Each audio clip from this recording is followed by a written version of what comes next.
너는 특별한데 이 책은 다 있죠? 거짓말 하지 말고. 이거 수천만 부가 팔린 책이에요.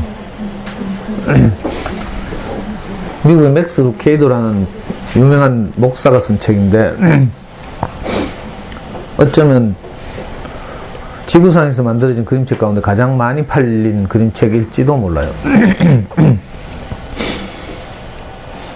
뭐 특별한 유명한 상을 수상하지 않았지만 종교적 색채가 좀 있어서 지난주에 말씀드린 것처럼 이제 그림책 하면 가장 전통 있는 이제 그림책 그 상이 칼데콧 상이라고 했죠. 미국 도서관협회에서 이제 그의 그러니까 그 전 해겠죠. 그 전에 발간된 1년 동안의 그 유수한 그림책 가운데 가장 의미 있는 그림책을 이제 한 권 뽑아서 칼데콧 메달을 수여하고 거기 노미네이트 된 약 너댓 권의 책을 이제 칼데콧 아너라는 이제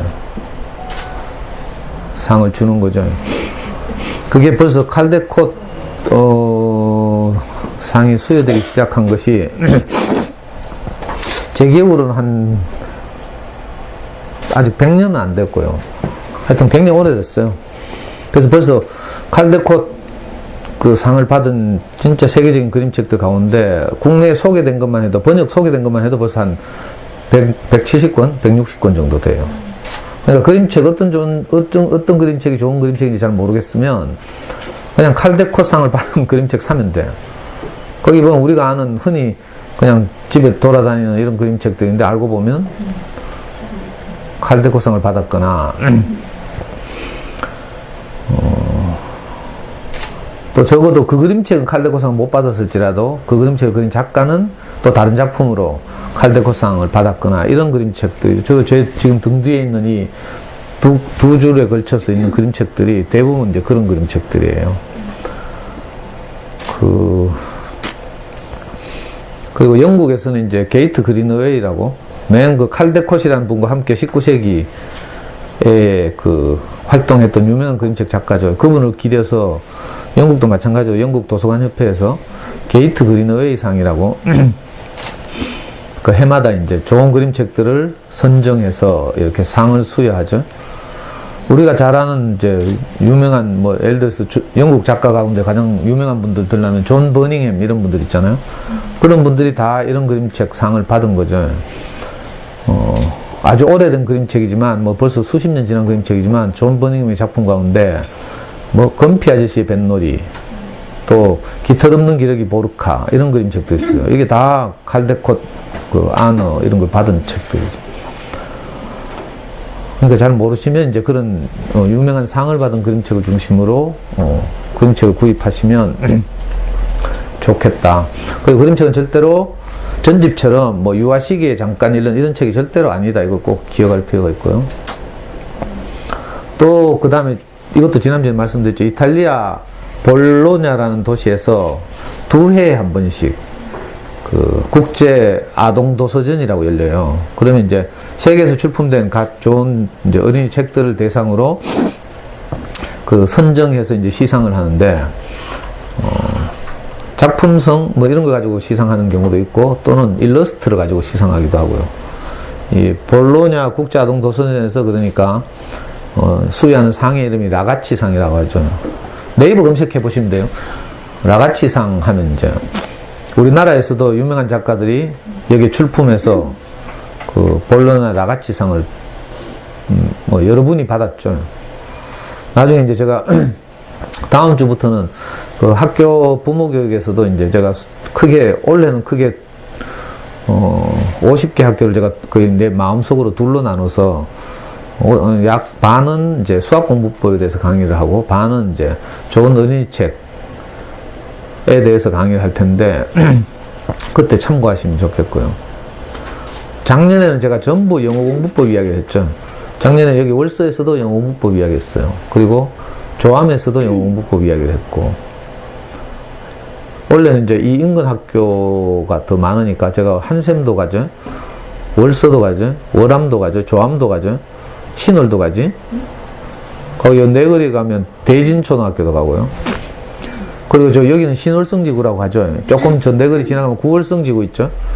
거기 가면 월성초등학교도 가고요. 뭐 하여튼 이 동네 학교를 원래 많이 가게 되는데, 그래서 우리 연구소 안 망할 것 같아. 홍보를 열심히 하려고. 그리고 또 하나는 이제 안데르센상이라고. 칸스 어쩌고저쩌고 안데르센 다 아시죠? 이분을 기념해서 이제 수여하는 또 어린이 책에 관한 상이 있는데, 이제 안데르센상, 국제 안데르센상 이렇게 부르죠. 자, 이런 이제 주요한 몇 가지 상들이 있어요. 또 뭐, 그 밖에도 뭐 미국에 뭐 보스턴 글로브라는 신문이 있는 것 같은데, 보스턴 글로브에서 수여하는 보스턴 글로브 혼상이라고 있는데, 하여튼 예를 들면 이런 식으로 그림책 고르기가 어려우시면 유명한 상을 받은 그림책을 중심으로 하면 정말 괜찮은 그림책들을 만날 수 있죠. 우리가 아는 재밌는 그림책들 보면 다 그런 상을 받았어요. 여기 우리 여기 놀려 다니는데 엄마들 다 무시하더라고. 여기 보면요, 진짜 뭐, 아이고, 내가 이런 걸 다 기억을 못해서 그렇지. 예를 들면 뭐, 최근 작가로는 모 웰렘스라고 우리 정혜 친구님이 일부러 사서 우리한테 기증한 책이 있어요. 모 웰렘스라는 작가가 쓴 내 토끼 어딨어 시리즈 있죠. 그것도 칼데코 단어예요.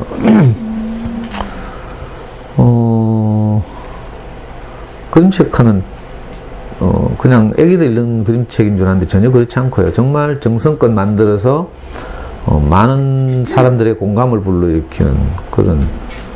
그래서 아이들이 책을 싫어하면, 책을 좋아하지 않으면 이런 재밌는 유익한 그림책으로 시작하는 게 가장 좋고요. 부담도 없고, 그리고 창의성 이런 게 굉장히 이제 발달할 가능성이 높고요. 그림책은 여러 가지 다양한 미술 기법이나 이런 걸 사용해서 그림을 그리기 때문에. 이번에 제가 지금 알라딘 장바구니에 어제 담아놓은 그림책 가운데 칼데코 단어를 받은 책 중에 그 유명한 추상파 화가 칸딘스키 어린 시절을 모티브로 해서 그런 그림책도 있어요. 그거 보면 하여튼 애들 뭐 미술을 꿈꾸거나 화가를 꿈꾸거나 하는 아이들에게 이제 아주 영감을 불러일으킬 만한 그런 그림책이죠. 또 어제 장바구니 하나 담았는데 유명한 탐험가인데 우리가 아문센밖에 모르는데, 아문센 말고 원래 나왔나 작년에 나온 그림책인데요. 작년 칼데콘 메달을 받은 그림책인가? 내가 정확하게 기억이 안 나는데 그거 영국에서 상을 받았나? 이 그림책 보면 유명한 이제 남극 탐험가예요. 남극을 최초로 발견한 사람은 아문센이라고 하죠. 그리고 아문센보다 몇십일 뒤후에 또 발견한 사람이 한 사람 있어. 이런 사람도 이제 우리한테 유명하게 알려져 있어요. 근데 이제 이 그림책의 주인공은 누군가 하면 남극을 발견하다 실패하고 돌아온 사람이라. 근데 그 많은 사람들이 귀감이 되는 거예요. 왜냐하면 남극을 탐험하다가 부하들을 한 명도 잃지 않고 무사히 돌아온 사람. 정말 그 리더십의 모델로 꼽히는 이런 사람이 있어요. 그 그림책 보면요, 남극 탐험하기 위해서 준비하는 장비, 절차, 과정, 이걸 한 50여 페이지 걸쳐서 쭉 이렇게 그리고 있는데, 결국 남극까지 갔다가 이제 실패하는 거예요. 근데 이제 보통 리더 같으면 어찌하든지 자기 명예를 위해서 부하들이 좀 다치거나 죽더라도 남극을 점령할 텐데, 정복을 하지 못하고 그 동료들의 안전을 위해서 배를 돌려요. 그래가지고 비록 남극 정복에는 실패하지만 모든 사람을 생환시켜서 아주 감동적인, 그래서 영국 여왕으로부터 그 자귀를 받았어요. 이런 사람의 이제 일대기를 그 남극 탐험 이야기를 그런 그림책이 있어요. 그래서 제가 이거 5월 달에 우리 고학년 아이들 책버스에 제가 사용하려고 지금 알라딘 그 장바구니에 담아놨는데, 예를 들면 이런 식으로 그냥 그림책이 그냥 지나가는 이렇게 발에 채이는 이런 게 아니라는 것, 이걸 엄마들이 눈을 뜨셨으면 좋겠어요. 그리고 이제 학년이 올라가면서 고학년이 되면 아까 칼데코상을 수여한다는 미국 도서관협회에서 고학년 청소년들을 위한 좋은 어린이책을 잘 이렇게 가려서 상을 수여하는데 그걸 뉴베리 어워드라고 부르죠. 뉴베리상 이렇게 불러요. 마찬가지로 영국 도서관협회에서 아까 뭐라고 했죠? 게이트 그린어웨이 상이 있다고 했죠. 또 거기서도 이제 고학년 청소년들을 위한 이제 좋은 동화책을 가려서 상을 주는데 그걸 보고 카네기 상이라고 불러요. 철광한 카네기 아시죠? 미국의 유수한 그 재벌인데 이 사람이 영국 출신이라 하더라고. 그래서 그분을 기리는 그런 이제 상들이 있죠. 그래서 책을 고르실 때 그걸 참고하시면 좋고요. 우리나라에서도 제가 지난주에 말씀드린 것처럼 창비 어린이 책 대상, 원고, 공모 하죠. 그래서 창비 어린이 책 대상 이런 이제 어워드가 있고요. 그리고 비룡수 어린이 문학상 해가지고 저학년 문고 있죠. 저기 보면 나중에 이제 학교 강의에서 말씀드릴 테니까 제 말은 여기 주로 저학년 어머니들이 많이 계시니까 그림책 사는 일을 소홀히 하지 말라는 것. 나중에 땅을 치고 후회하게 된다고. 어릴 때 좋은 어린이책을 아이들이 접촉하지 못하면 학년이 올라갈수록 책을 싫어하게 되죠. 특히 제가 늘 말씀드리지만 저학년 때 우리가 잘 모르다 보니까 가장 손쉽게 접하는 것이 전집이에요. 전집은 옆집 언니들이 이제 늘 인테리어 해놓고 있고 집에서 또 방판하는 언니들도 다 또 한 다리 건너 알고 뭐 이러니까 할인 많이 해준다 하고 이러니까 엄마도 순진하 해가지고 정가 높이 해놓고 할인 마무리 막 해줘봐야 사실은 할인이 아니잖아요. 그리고 원래 전집 마케팅 그런 거는 정가를 높이 책정해 놓고요. 할인을 많이 해줘요. 그래서 그 마진을 가지고 이제 영업사원들, 방판 엄마들의 수당이 되고 이런 거죠. 그래서 그것 좀 뭐 할인해 준다고 그 굉장히 싸게 사는 줄 알고 속아가지고 순진하게 완전히 이건 원숭이한테 아침에 3개 주고 저녁에 4개 주니까 조삼모사라는 얘기 들어봤죠. 하여튼 그렇게 해서 이제 주로 유아 시기에 우리가 접하게 되는 책들이 좀 대부분이 지식 중심의 책이죠. 물론 창작이라고 이름 붙은 전집도 있긴 하지만 그것도 아주 조잡하고 다이제스트 돼 있거나 요즘 들어서 조금 나아져서 뭐 우리 모기님이 계속 저한테 우기는 게 그래도 괜찮은 전집 있어요 하면서 프레벨 테마동화 뭐 원하고 뭐 그래는 하도 내가 저 서슬푸른 기에 눌려가지고 프레벨 동화 그놈의 원투를 내가 못 버리고요. 우리 연구소에 두고 있잖아요. 근데 내가 그거 뽑아본 놈 한 놈도 못 봤어. 진짜 좋은 그림책들이 이렇게 많이 있으면 잘 손이 안 가져요.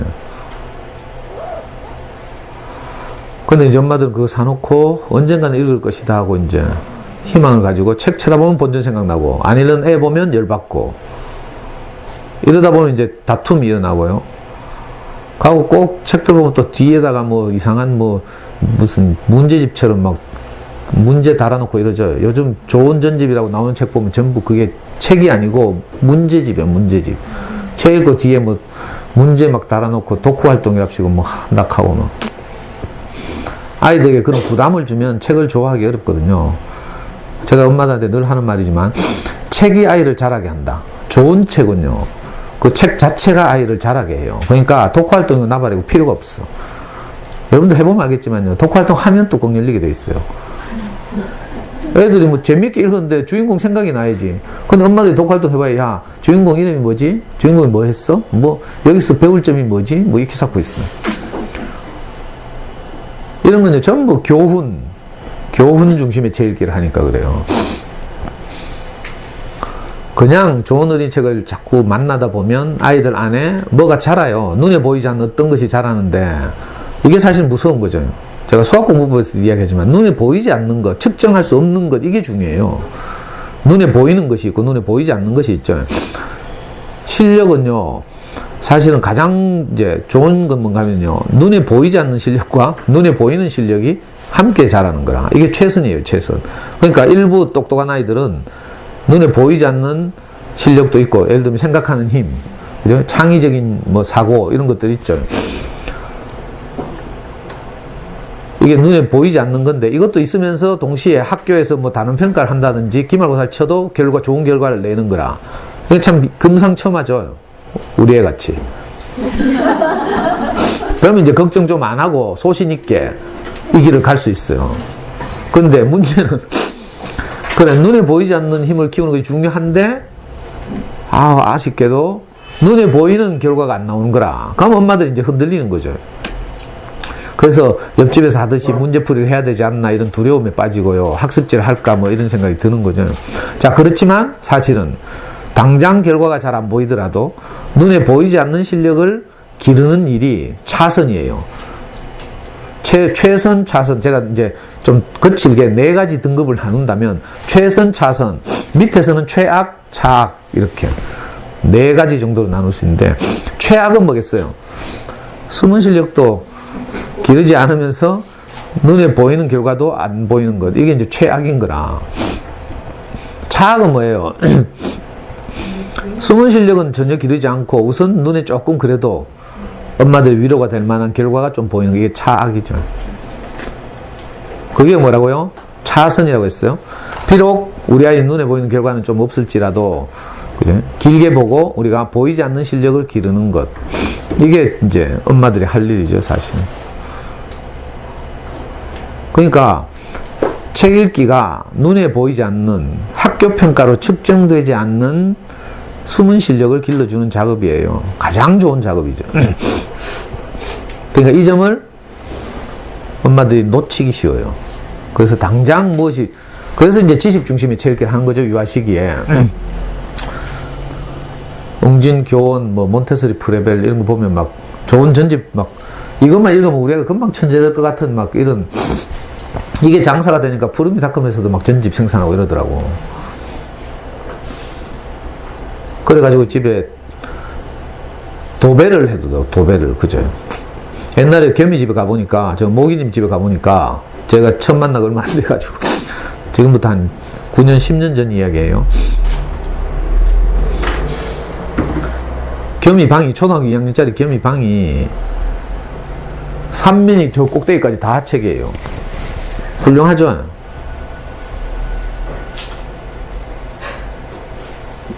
꿈에 막 귀신 나올까봐. 그것도요, 책이라는 게 요소 요까지 다 똑같잖아요, 표지가. 쭈르르르. 저도 옛날에 사실은 뭐, 남 이야기 할 게 아니고, 저도 좀 불안해가지고, 우리 애한테, 이제 어린이 전문 서점을 다니면서 창의적인 창작 동화들을 많이 읽혔는데, 뭔가 이렇게, 과학 쪽, 우리나라에서 좋은 단행본이 잘 생산이 안 되거든요. 그래서 아쉽던 차에, 아이고, 그만 내가 웅진에 꼬시켜가지고, 근데 책 제목도 생각이 안 나. 뭐 하여튼 질문하고 대답하고 하는, 뭐 어떤 책 제목이 하나의 질문이에요. 뭐 예를 들면 뭐, 얼음은 뭐 왜 녹나요? 뭐 이렇게 하면 이제 거기에 대해서 쩌르륵 써놓고, 그게 이제 전집으로 나온 거라. 질문이 60가지인가 100가지인가 되고, 거기서 100권의 책이, 그리고 막 컬러풀하게 무지개색으로 알록달록하게 표지해가지고요. 아이고, 내 그만 마음이 약해가지고 혹시나 싶어 그거 샀잖아요. 하루 집에 딱 책을 딱 꽂아놨는데 그때부터 내가 계속 이게 아닌데 싶더라고.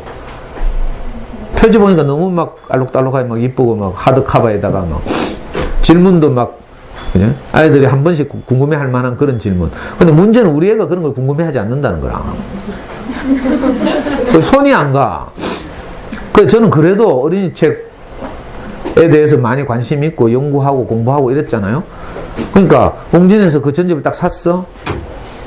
내가 하루 만에 급 후회하고요. 바로 판다고 내가 딱 올렸잖아요. 그랬더니 경산에 사는 어떤 아줌마가 바로 사겠다고. 그래가지고 내가 지금도 생각나는데 영남고등학교 정문 앞에서 만나가지고 바로 팔았잖아. 50% 받고. 제가 우리 집에서 산 전집이 그거고, 그 다음에 전라도 광주에 있는 어떤 인터넷으로 이제 제 이야기를 듣고 이제 그죠, 우리 교회 오는 어떤 집이 전라도 광주에 있는데 그 집이 이제 너무 고마워가지고 내가 놀러 갔어요. 그 집 애들이 공부를 잘해. 우리 애보다 1살, 3살이 많았어. 그 집에 딱 가니까 엄마들 그런 것처럼 옆집에 가면 스캔하죠.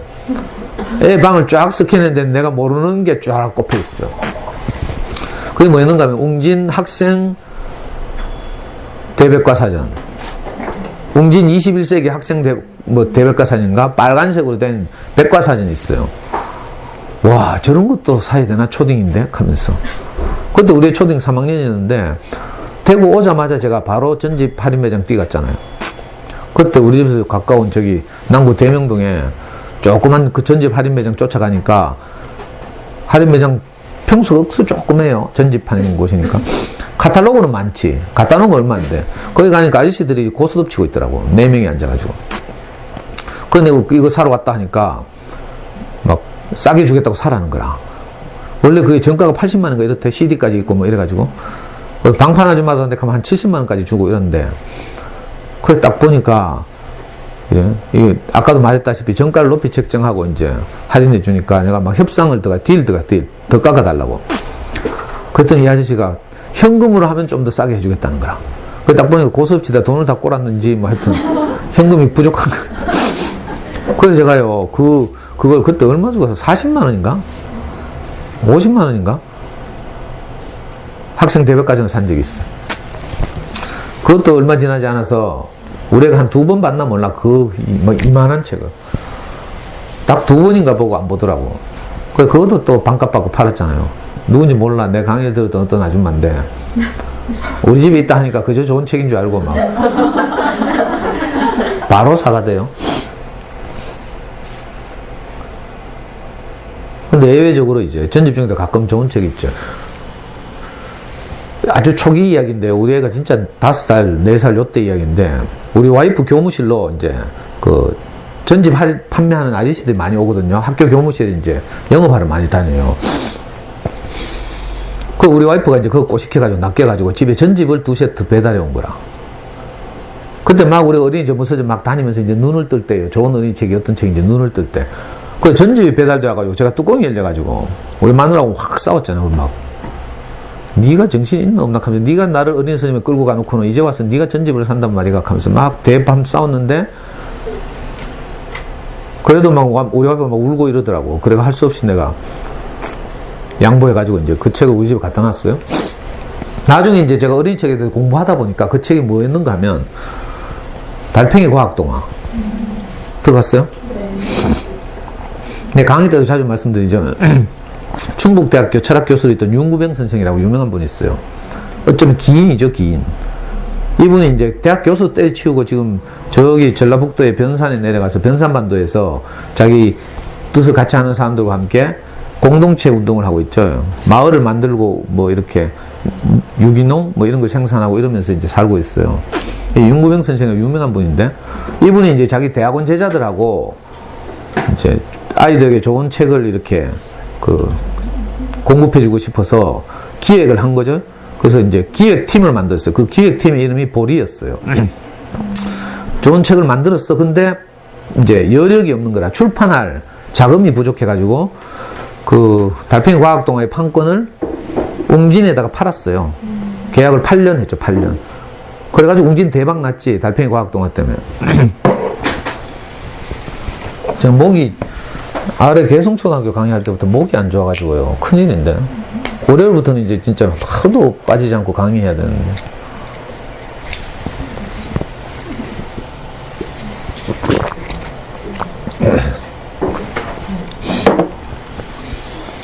그게 달팽이 과학동화가 웅진에서 전집으로 나온 거예요.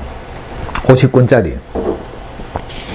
우린 그것도 까맣게 모르고 그렇게 좋은 책인지 모르고 세밀하러 그래가지고 하나하나 정성스럽게. 근데 이상하게 우리가 너무 좋아하더라고요. 하루 저녁마다 읽어주고 이러니까 하루는 책 이름을 대면서 책 찾아와 볼래? 이렇게 하니까 애가 진짜 책을 찾아오는 거라. 5살짜리가. 그래서 저는 와 우리 애가 한글을 아는구나 이렇게 생각했어요. 나중에 보니까 이렇게 세로로 꽂혀 있잖아요. 이것도 전집이니까 장전이 똑같겠죠? 색깔이 거의 비슷비슷한데 거기서 이렇게 책의 그림을 보고 이 책 제목을 외운 거야. 그래 50권을 다 외웠어요. 그래가지고 무슨 책 찾아온다 하면 거기서 빼오더라고. 그래서 저는 한글 아는 줄 알고 깜짝 놀랐잖아. 나중에 보니까 그게 그냥 그림으로 식별하는 거라. 하도 많이 읽어가지고. 나중에 이제 이 윤구병 선생이 뭐 돈을 많이 벌었는지 이래가지고 출판사를 차렸죠. 그 출판사가 그 유명한 보리 출판사예요.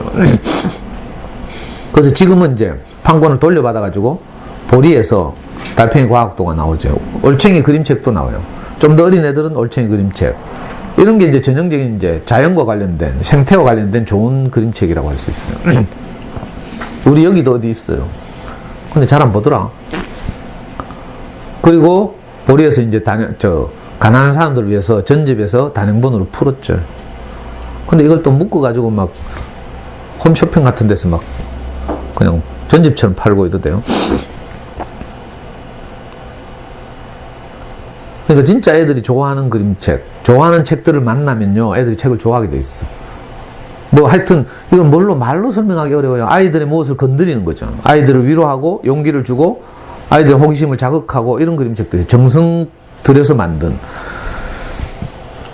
조잡하게 뺏기고 다이제스트하고 이런 거 말고요. 보통 요즘은 좀 덜하지만 옛날에는요, 전집 이렇게 명작 전집 하면서 막 성우가 막 우리말로 읽어주고 막 이러죠. 엄마는 그것도 좋다고 막 애들 자는데 그거 틀어놓고 엄마는 뭐 설거지하고 이러더라. 애들한테 기계음 막 들려주고 있잖아요. 이야기 하나라도 더 들려주면 좋다 하면서. 이런 게 진짜 이 자녀 교육이 뭔지 잘 모르는 그런, 이제 우리가 다 몰라서 그랬지만요, 책의 스토리를 기억하게 하는 게 아니에요. 책 읽기는. 책 읽고 나면 아무것도 남는 게 없어야 돼. 정상적이라면. 뭘 외웠다 이러면 부담이 좀 온다든지 이런 거죠. 자연스럽게 오는 거 할 수 없지만, 제가 늘 예를 들지만 콩나물을 키워보면요, 콩나물 시루에 물을 계속 줘요? 콩나물 키우는 거 아나 몰라. 콩나물 시루에 물을 계속 주면요, 그 시루 밑에 구멍 뻥뻥뻥 뚫고 놨어요.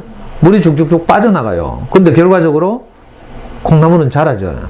이거하고 비슷한 거야. 우리 아이들의 책 읽기는, 좋은 책을 읽다 보면요, 뭐 밑으로 다 빠져나가고 없어. 기억하는 게 없어. 근데 뭐가 자라요? 눈에 보이지 않는 뭐가 자라는 거래. 생각하는 힘. 그죠? 창의성, 독해력, 뭐 이런 거 있죠. 어휘력, 이런 게 자라고 있어요. 그러니까 여기에 대한 깊은 신뢰가 있어야 우리가 담대하게 다른 걸 제껴놓고, 책 읽기에 더 배려하고 신경을 쓸 수 있는 거죠. 근데 요즘 엄마들 워낙 똑똑하고 계산 빠르고 또 아파트 중심의 경쟁이 치열한 육아를 하다 보니까 이게 쉽지 않아요. 옆집에 현내가 당장 뭐 눈에 보이는 뭐를 하고 있거든. 뭐에 쓰고 뭐 외우고 뭐 결과가 나오는 이런 걸 자꾸 하잖아요. 그러니까 유명한 브랜드마다 다 그렇게 엄마들한테 뭘 보여줘. 막 그래프 막 보여주고 있잖아요. 결과를 막대 그래프 뭐 아니면 뭐 꺾은선 그래프를 보여주고 이러면 막 굉장히 뭐 과학적이고 뭔 것 같아. 뭐 와악 하면서 막.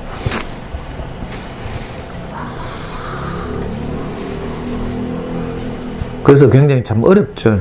요즘 젊은 엄마들이 아이를 키우기가 쉽게 이제 자기 그 소신을 이렇게, 그죠? 확보하고 아이를 키우기가 참 어려운 그런 시대예요. 자, 그렇기 때문에 어쩌면 그런 이제 큰 흐름과의 전쟁이라고 할 수 있어요. 그런 큰 흐름과의 싸움이죠, 싸움. 내가 늘 그러니까 각성하고 정말 아이에게 유익한 것이 무엇일까를 다시 한번 돌이켜보고, 그래서 좀 뭔가 더디고 이런 것 같지만 사실은 확실한 길을 가야 하는 거죠. 그래서 좋은 어린이책 읽기가 모든 공부의 기초가 되는 거죠. 공부뿐만 아니라 사실은 전 인생의 기초가 돼요. 저는 이런 얘기 많이 들었는데, 모기님 어떻게 그렇게 글을 잘 써요? 하면서, 공부 잘했나 봐요? 하면서 엄마들이 이런 얘기 많이 들었거든요. 모기님 이렇게 대구맘에 쓴 글이나 카스에 올리는 글 보면 진짜 감동적인 글이 많죠. 그리고 고등학생 아이하고 이렇게 소통하는 이야기를 이렇게 쓰잖아요. 카스에 올리고 이러죠. 그럼 진짜 글 재밌게 잘 쓰거든요. 그래가지고 엄마들이 다 막 겸연마 생각하면 명문대 나와가지고 뭐 공부 되게 잘하는 엄마인 줄 알아. 그게 아니고요. 겸연마 어린 시절에 정말 자기가 마음이 가난할 때, 언제인지 몰라, 하여튼 중고등학교 시절이겠죠. 중학교 때는 이제 엄마하고 가족들은 다 대구로 와 있고 자기는 할머니 집에 이렇게 시골에 창녕에 살았다 하더라고. 그래서 늘 외롭고 힘들고 뭐 가족은 보고 싶고 하니까 그때 주로 한 게 음악 듣기 하고 소설책 읽기였대. 어려운 고상한 책 읽는 게 아니고. 아마 고등학교 때도 그랬겠지. 뭐 공부 못해가지고 대구에 무슨 여상 나왔다 하더라. 진짜 미안해 프라이버시를 위해서. 그냥 그런 거 상관없으니까 이제. 근데 그때 읽었던 책 읽기가 그죠? 지금 영향을 미치고 있어요. 겸연마가 자기 마음을 표현하는 글쓰기를 하는데 정말 사람의 마음을 터치하는, 감동시키는 이런 글을 쓰거든요. 왜 그런가 하면 그 절망적인 시기에 위로가 되었던 뭐 하이틴 로맨스 이런 거겠지. 뭐 수준 높은 하이틴 로맨스는 아니고 하여튼 소설일 거 아니에요. 쉽게 읽었으니까. 근데 그런 것들이 뭘 잘하게 하는 거죠. 이게 무서운 거예요. 그래서 작년에 제가 우리 애 이야기도 했어요. 작년에 오신 분도 들었지만 작년에 우리 애가 로스쿨 갈 것도 아니면서 로스쿨 입문시험을 쳤다 했잖아요. 로스쿨 입문시험에 나오는 과목이 두 과목인데 언어 이해하고 논리추론, 이 두 과목 각각 35문제씩 나와요. 그 로스쿨을 가지고 준비한 문과에서 가장 우수한 애들이 로스쿨을 많이 지망할 거 아니겠어요. 그 7,500명이 로스쿨 입문시험을 쳤는데 우리는 원서도 안 낼 놈이면서 그냥 지나가는 길에 아빠가 로스쿨 하니까 시험을 한번 쳐봤대. 근데 7,500명 중에 약 120등을 했어요. 공부 하나도 안 하고 준비도 안 하고요. 뭐 준비할 것도 없지만. 그러고 나서 애한테서 카톡이 왔어. 아빠, 정말 내가 어릴 때 아빠 시킨 대로 한 게 위력이 있나 봐 하면서. 그냥 뭣도 모르고 아빠 따라다니면서 어린이책, 좋은 어린이책을 읽었죠. 그리고 우리는 대학 가고 나서 완전히 책하고 담쌓았어. 우리 애 방에 가보니까요, 기절한 내가 군대 가기 전에 보니까 책이 한 권도 없어. 교재도 없어. 교재도 뭐 하는지 몰라. 요즘은 이제 그래도 전공 교재는 있더라고. 그 대학 가서 완전히 책을 담쌓았는데도 몇 년 놀고 이제 작년에 쳤으니까 작년에 25이에요. 책을 언제까지 읽었어요? 중학교 3학년 때까지 읽었죠. 고등학교는 입시 공부하느라고 못 읽었죠. 대학 가서 논이라고 못 읽었어. 그런데도 그 어릴 때 읽었던 책 읽기가 지금도 영향을 미치고 있어. 그러니까 언어 이해라는 과목에서 35문제 중에 33문제를 맞았나? 별로 이거 안 놀라네. 로스쿨 입문시험이라니까? 그리고 우리 애가 137점을 받았거든요. 137점이면 그죠? 상위 몇 %인지 알아요? 1점, 그 로스쿨 가려고 하는 아이들 사이에서 문과 최상위권 아이들 사이에서 상위 1점 몇 %예요. 그 120등. 서울대 로스쿨 정원이 몇 명? 160명. 영구대 로스쿨 정원이 120명씩 있어요. 근데 이 미친놈이 그 성적을 가지고도 로스쿨 안 간다는 거라. 그러니까 참 기가 막히죠. 지금 요즘 뭐 하는 줄 알아요? 뭐 일본에 있는 무슨 유명한 글로벌 기업 가겠다고. 일본에 뭐 보스턴 뭐 무슨 투자 회사인가 뭔가 보스턴 뭐 이상한 뭐 투자 신탁 회사가 있다는데 그 일본 법인에 가겠다고 지금 일본어 공부하고 있어. 그러니까 자식 진짜 내 마음대로 안 되는 거죠. 이건 나중에 말씀드리기로 하고. 그러니까 이 언어 능력이라는 거 있잖아요. 이게 평생 간다니까 평생. 제가 하고 싶은 말은요. 언어 능력이 평생 간다. 어릴 때 좋은 책을 읽으면서 아이가 책을 좋아하게 하는 것이 이렇게 전 인생에 영향을 미치는 거죠. 우리 애 보면 글도 잘 써요. 안 써서 그렇지. 그리고 논리추론이라는 과목이 있는데 그 과목은 물론 언어도 좀 필요하지만 논리적 사고력이 필요하죠. 이건 수학 공부를 아이가 고학년 때부터 제가 시킨 대로 했다고 했죠. 생각하는 힘을 기르는 수학 공부를 했어요. 그게 수학 공부 여러 영역 가운데 이제 추론 영역이 있거든요. 그게 이제 법률가들에게 필요한 영역이잖아요. 그래서 이 로스쿨 입문시험에서 논리 추론이라는 과목이 있어요. 언어와 이 수학 영역의 이제 뭐 이렇게 교집합 부분 이런 걸 측정하는 시험, 논리적 사고력을 측정하는 시험인데, 그러니까 진짜 아이들 어릴 때 책 읽기는 중요해요. 엄마들이 제가 이 말하는 만큼 이 중요성을 잘 몰라. 그러니까 책 안 사더라고. 심지어는요, 우리 연구소에 책보다로 보내는 옆에 애들이 내가 책을 발표하잖아요. 한 달에 몇 권씩. 그걸 안 사고 확 도서관에서 빌려오는 옆에 애가 없나. 근데 지금 있네. 지금 도서관에 빌려오는 엄마들. 그 그림책 가지고 어디 쓰는 거 몰라. 그림책 살 돈 그림책 안 사고. 그리고요, 제가 책봇에서 하는 책을 그냥 아무 책이나 선정하는 게 아니고 보면 다 유명한 세계적인 책들이에요. 그러니까 집에 소장하고 꽂아두면 옆 동네 옆에 애들이 와서 보고 와, 니 이런 책 어떻게 해서 이칼 많은 책이라. 그러니까 아낌없이 좀 사라고. 그리고 책벗에 우리 연구소에 애들 안 보내더라도 그 정도 책은 집에 있어야죠. 인테리어를 하려면 제대로 해야지. 고급 벽지로. 그 전집 도배해놓고 그걸 인테리어라고 막 옆에 누구 놀러 오면 막 보라고 거실에 막 쫙. 이번 4월달에 제가 하는 책도요. 그지? 그지? 뭐지? 그 뭐야? 내 모자? 뭐 어쩌고 저쩌고 있죠. 어? 이건 내 모자가 아니야. 그래. 그것도 칼데콘 메달 받은 책이잖아요. 안어도 아니고 메달 받은 책이야. 4월달에 지금 하려고 제가 하고 있죠. 그리고 올해 2016년 칼데콘 메달을 받은 그래, 위니를 찾았어. 이것도 그렇고요. 그러니까 한 권 한 권이 그냥 아무 책이나 하는 게 없어요. 그러니까 이런 좋은 책들을 아이들이 좀 접촉하고 늘 이렇게 집안에 그런 책들이 뒹굴고 이랬으면 좋겠어요. 그 돈을 다른 데 쓰지 말고 이런 데 좀 썼으면 좋겠어요. 학원비 한 달만 아끼면 되는데, 예를 들면 영어 학원 한 달 가면 몇십만 원 들죠? 괜찮은 영어 학원 가면 뭐 2, 30만 원 들 거 아니에요. 아이고, 그거 한 달만 안 해도 좋은 책 얼마나 많이 사는데. 이 계산을 좀 잘했으면 좋겠어요. 진짜. 내가 안타까워서 지금 잔소리 하는 거예요. 그래도 여기까지 오시니까 내가 애정이 있어서 잔소리 하는 거야. 정말 아이들을 잘 키우고 싶으면 좋은 어린이 책을 구입하는데 돈을 아끼지 말 것. 그리고 구입해서 동생 있으면 훨씬 본전 많이 뽑고요. 애 셋 있으면 더 좋고. 하나뿐이라 하더라도 우리 집은 하나잖아요. 제가 뭐 거듭 말씀드리지만 애가 그런 좋은 그림책을 읽으면 그 다음에 애가 좀 컸어요. 한 초등 고학년에서 그걸 팔려고 해도 얼마든지 반값 이상 받고 팔 수 있어요. 그 정도로 좋은 책들이라. 저는요, 우리 집에 있는 그림책을 다 그렇게 팔았어요. 여러분들이 못 팔면 내가 팔아드린다니까? 반값에? 내가 마진 좀 받고. 그래서 내가, 중고 그림책, 저거 하려고. 뭐라 카노, 이거? 매매하는 걸 뭐라 카노? 브로커? 좀 좋은 말 없을까? 아니, 지금 알라딘이 그걸 하잖아요. 알라딘이 중고책 가면 그만큼 못 받거든? 저도 우리 어린이 책들은, 우리 애 책들은 전부 제 강의를 들었던 엄마들이 우리 집에 다 쳐들어와서 다 사갔어요. 이제 어른 책은 얼마 전에 대구 알라딘 내려와가지고 내가 중고로 알라딘에 팔았거든? 우리 집 고쳐 이제 다 갖다 파니까 200만 원 주더라고. 그 책이 굉장히 많았다는 뜻이죠. 그러니까 좋은 어린이 책들은 얼마든지 그렇게 할 수 있어요. 특히 알라딘 안 거치고 저를 통하면 얼마 반값 받을 수 있으니까 돈 아끼지 말고. 만약에 못 팔잖아요? 그럼 우리한테 기증하면 되잖아.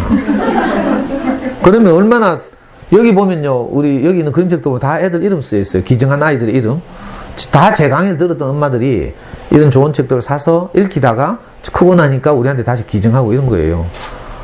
여기 있는 책들 거의 다 기증받은 거죠.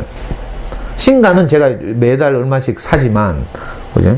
지난 책들은 다 그런 기증받은 좋은 책들이에요. 여기 영어 책도 마찬가지고요. 옛날에 저하고 같이 잠수를 하던, 그죠? 수많은 잠수의 지인들이 다 저한테 이거 보내준 거예요. 영어 책 직접 산 거 한 권도 없어요. 그렇게 이제 함께 아이를 키우고 하면 훨씬 좋은데. 저 안에 들어가면 이제 고학년 청소년들을 위한 정말 주옥 같은 그림책들, 그림책이 아니지. 좋은 책들이 진짜 많아요.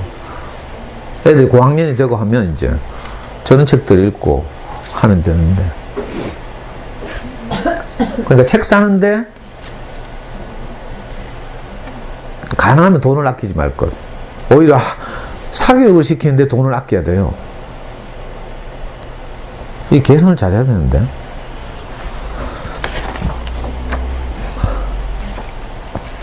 그렇게 하다 보면 아무 이제 성과도 결과도 안 보이는 건 아니에요, 사실은. 이렇게 성장하는 과정에서 뭔가 우리를 기쁘게 하고 흐뭇하게 하는 많은 흔적들이 나타나요, 사실은. 잠수내 영어 하면 애들이 막 영어가 입에서 튀어나오고 막 이러거든요. 영어를 막 따라하고 막 이러잖아요. 그런 것처럼 제 얘기를 해도요, 그죠? 아이들 학교 생활 곳곳에서 이 제 얘기 흔적이 떡떡떡 묻어난다니까. 우리 초등학교 5학년 때는 학교에서 뭐지? 독서 퀴즈 대회? 이런 거 했어요. 우리 5학년인데 우리 6학년 다 물리치고 1등 했잖아. 내 이런 이야기 처음 하잖아. 근데 우리는 너무 자랑만 하는 것 같아가지고. 전에 했어? 전에 했어요? 네. 그래?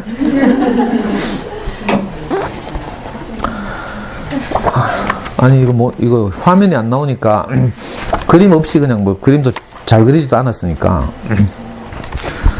너는 특별하단다. 이걸 가지고 이제 작년 가을에도 엄마들하고 함께 나눴고 원래 겨울 방학 때도 아이들하고 이제 뭐 좀 이야기를 하려고 했는데 아이들한테는 이게 잘 안 먹히죠. 시끄럽고 떠들고 이래서 사실은 그러니까 이런 그림책들은 엄마들이 깊이 소화해서 엄마 버전으로 아이들한테 읽어주고 해야 되는 거죠. 그래서 다시 한번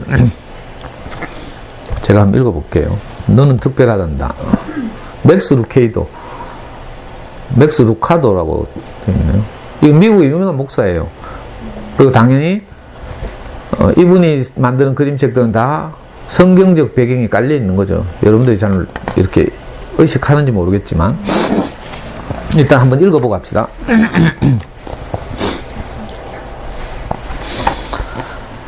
웬믹이라는 작은 나무 사람들이 있었어. 그들은 모두 엘리라는 목수 아저씨가 만들었지. 엘리 아저씨의 작업장은 웬믹들의 마을이 내려다보이는 언덕 위에 있었어. 웬믹들은 제각기 다른 모습을 하고 있었어. 아주 코가 크거나 눈이 커다란 웬믹, 키가 크거나 키가 작거나 모자를 쓰거나 외투를 입은 웬믹도 있었지. 하지만 그들은 모두 한 목수가 만들었고 다 같이 한 마을에 살았어. 웬믹들은 날마다 똑같은 일을 하며 살았어. 금빛 별표가 든 상자와 잿빛 전표가 든 상자를 들고 마을 구석구석을 돌아다니며 만나는 이들마다 서로 별표나 전표를 붙이며 하루를 보냈지. 나무결이 매끄럽고 색이 잘 칠해진 웬믹들은 항상 별표를 받았어. 하지만 나무결이 거칠고 칠이 벗겨진 웬믹들은 늘 잿빛 전표를 받았지. 재주가 뛰어난 웬믹들도 별표를 받았어. 무거운 것을 번쩍 들어올릴 만큼 힘이 세거나 높은 상자를 훌쩍 뛰어넘을 수 있는 웬믹들, 어려운 단어를 줄줄 외거나 노래를 아름답게 부를 줄 아는 웬믹들에겐 앞탓도 별표가 붙었지. 온몸이 별표로 가득해서 번쩍거리는 웬믹도 있어. 별표를 받을 때마다 너무나 기분이 좋으니 하나라도 더 받으려고 애쓰는 거야. 하지만 웬믹들 중에는 재주가 없는 이들도 있었어. 그들은 언제나 잿빛 전표를 받았지. 펀치넬로도 그 중에 하나였어. 그는 남들처럼 높이 뛰어보려고 애를 썼어. 하지만 늘 넘어지고 말았지. 그러면 웬믹들이 달려들어 너도 나도 전표를 붙였어. 넘어져서 나무 몸에 상처라도 나면 더 많은 전표를 붙였고, 왜 넘어졌는지 설명하려고 하면 말투가 우스꽝스럽다고 또다시 전표를 붙였어. 전표를 잔뜩 붙인 펀치넬로는 이제 밖에 나가기 싫어졌어. 나갔다가 혹시 모자를 떨어뜨리거나 엉덩이에 발을 헛디끼라도 하면 또 전표를 받을까봐 두려웠던 거야. 세상에 전표가 많이 붙어있다고 덤으로 전표를 하나 더 붙이는 웬믹들까지 있었다니까. 전표를 많이 받을만 해. 웬믹들은 눈짓을 해가며 수군댔어. 펀치넬로는 좋은 나무 사람이 아니라니까. 그러다 보니 펀치넬로 스스로도 이렇게 말하게 되었어. 아무래도 난 좋은 나무 사람이 아닌가 봐. 어쩌다 밖에 나가도 펀치넬로는 전표가 많이 붙은 이들하고만 어울렸어. 왠지 그게 마음이 더 편했거든.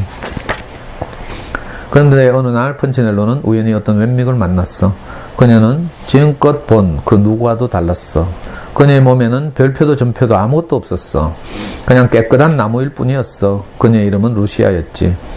루시아에게 웬믹들이 표를 붙이지 않았던 건 아니야. 그녀의 몸에 표가 붙지 않았을 뿐이지.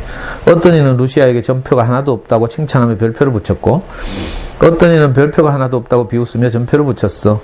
하지만 별표도 전표도 이내 떨어지고 말았던 거야. 나도 정말 저렇게 되고 싶어. 어떤 누가 주는 표시도 받고 싶지 않아. 펀치넬로는 속으로 생각했어. 펀치넬로는 루시아에게 다가가 그녀의 몸에서는 어째서 표가 없느냐고 물었어.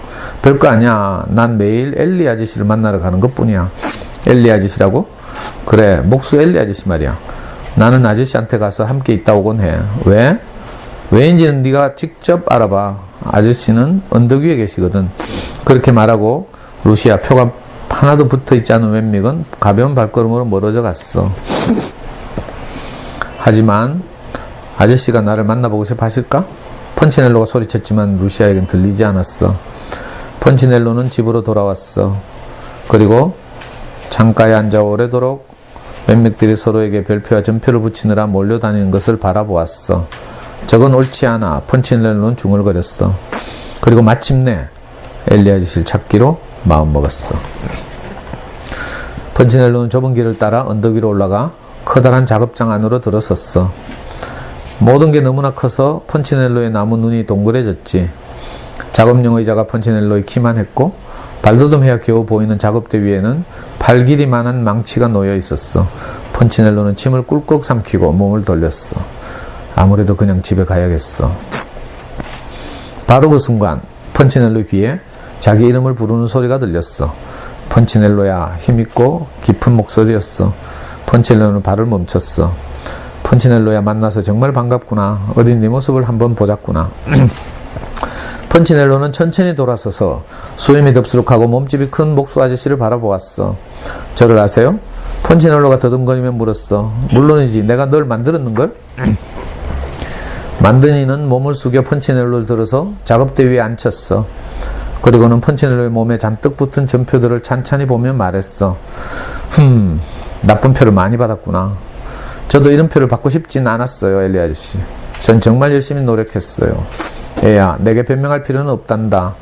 나는 다른 웬믹들이 어떻게 생각하는지 상관하지 않는다. 정말요? 물론이지. 너도 그럴 필요가 없단다.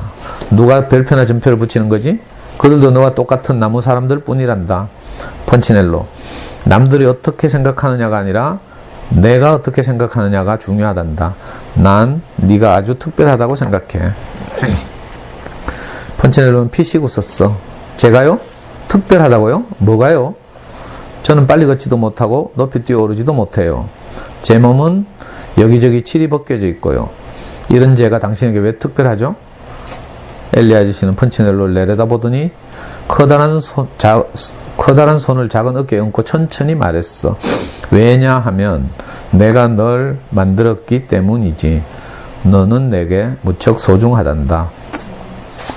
지금까지 그 누구도 펀치넬로를 엘리 아저씨처럼 자기를 만든 이 목수와 같은 표정으로 바라본 적은 없었어.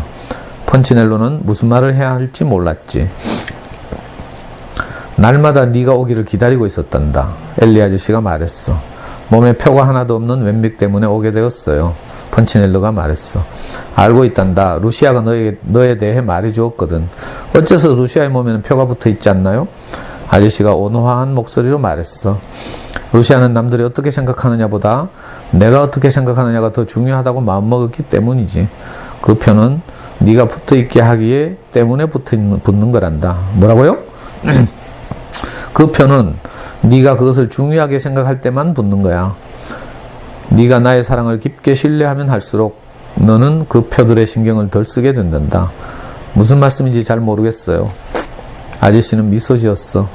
차차 알게 되겠지. 시간이 좀 걸릴 거야. 네 몸에는 표가 많이 붙어 있구나. 이제부터 날마다 나를 찾아오렴. 그러면 내가 널 얼마나 소중하게 여기는지 알게 될 테니까. 엘리 아저씨는 펀치넬로를 들어올려 바닥에 내려주었어. 기억하렴. 작은 나무 사람이 문 밖으로 나갈 때 엘리가 말했어. 내가 너를 만들었고 넌 아주 특별하단다. 나는 결코 좋지 못한 나무 사람을 만든 적이 없어.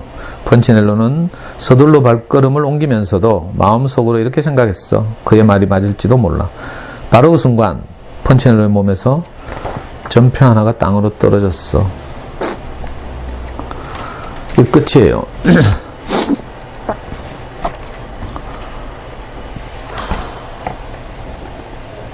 무슨 말인지 대충 알겠죠?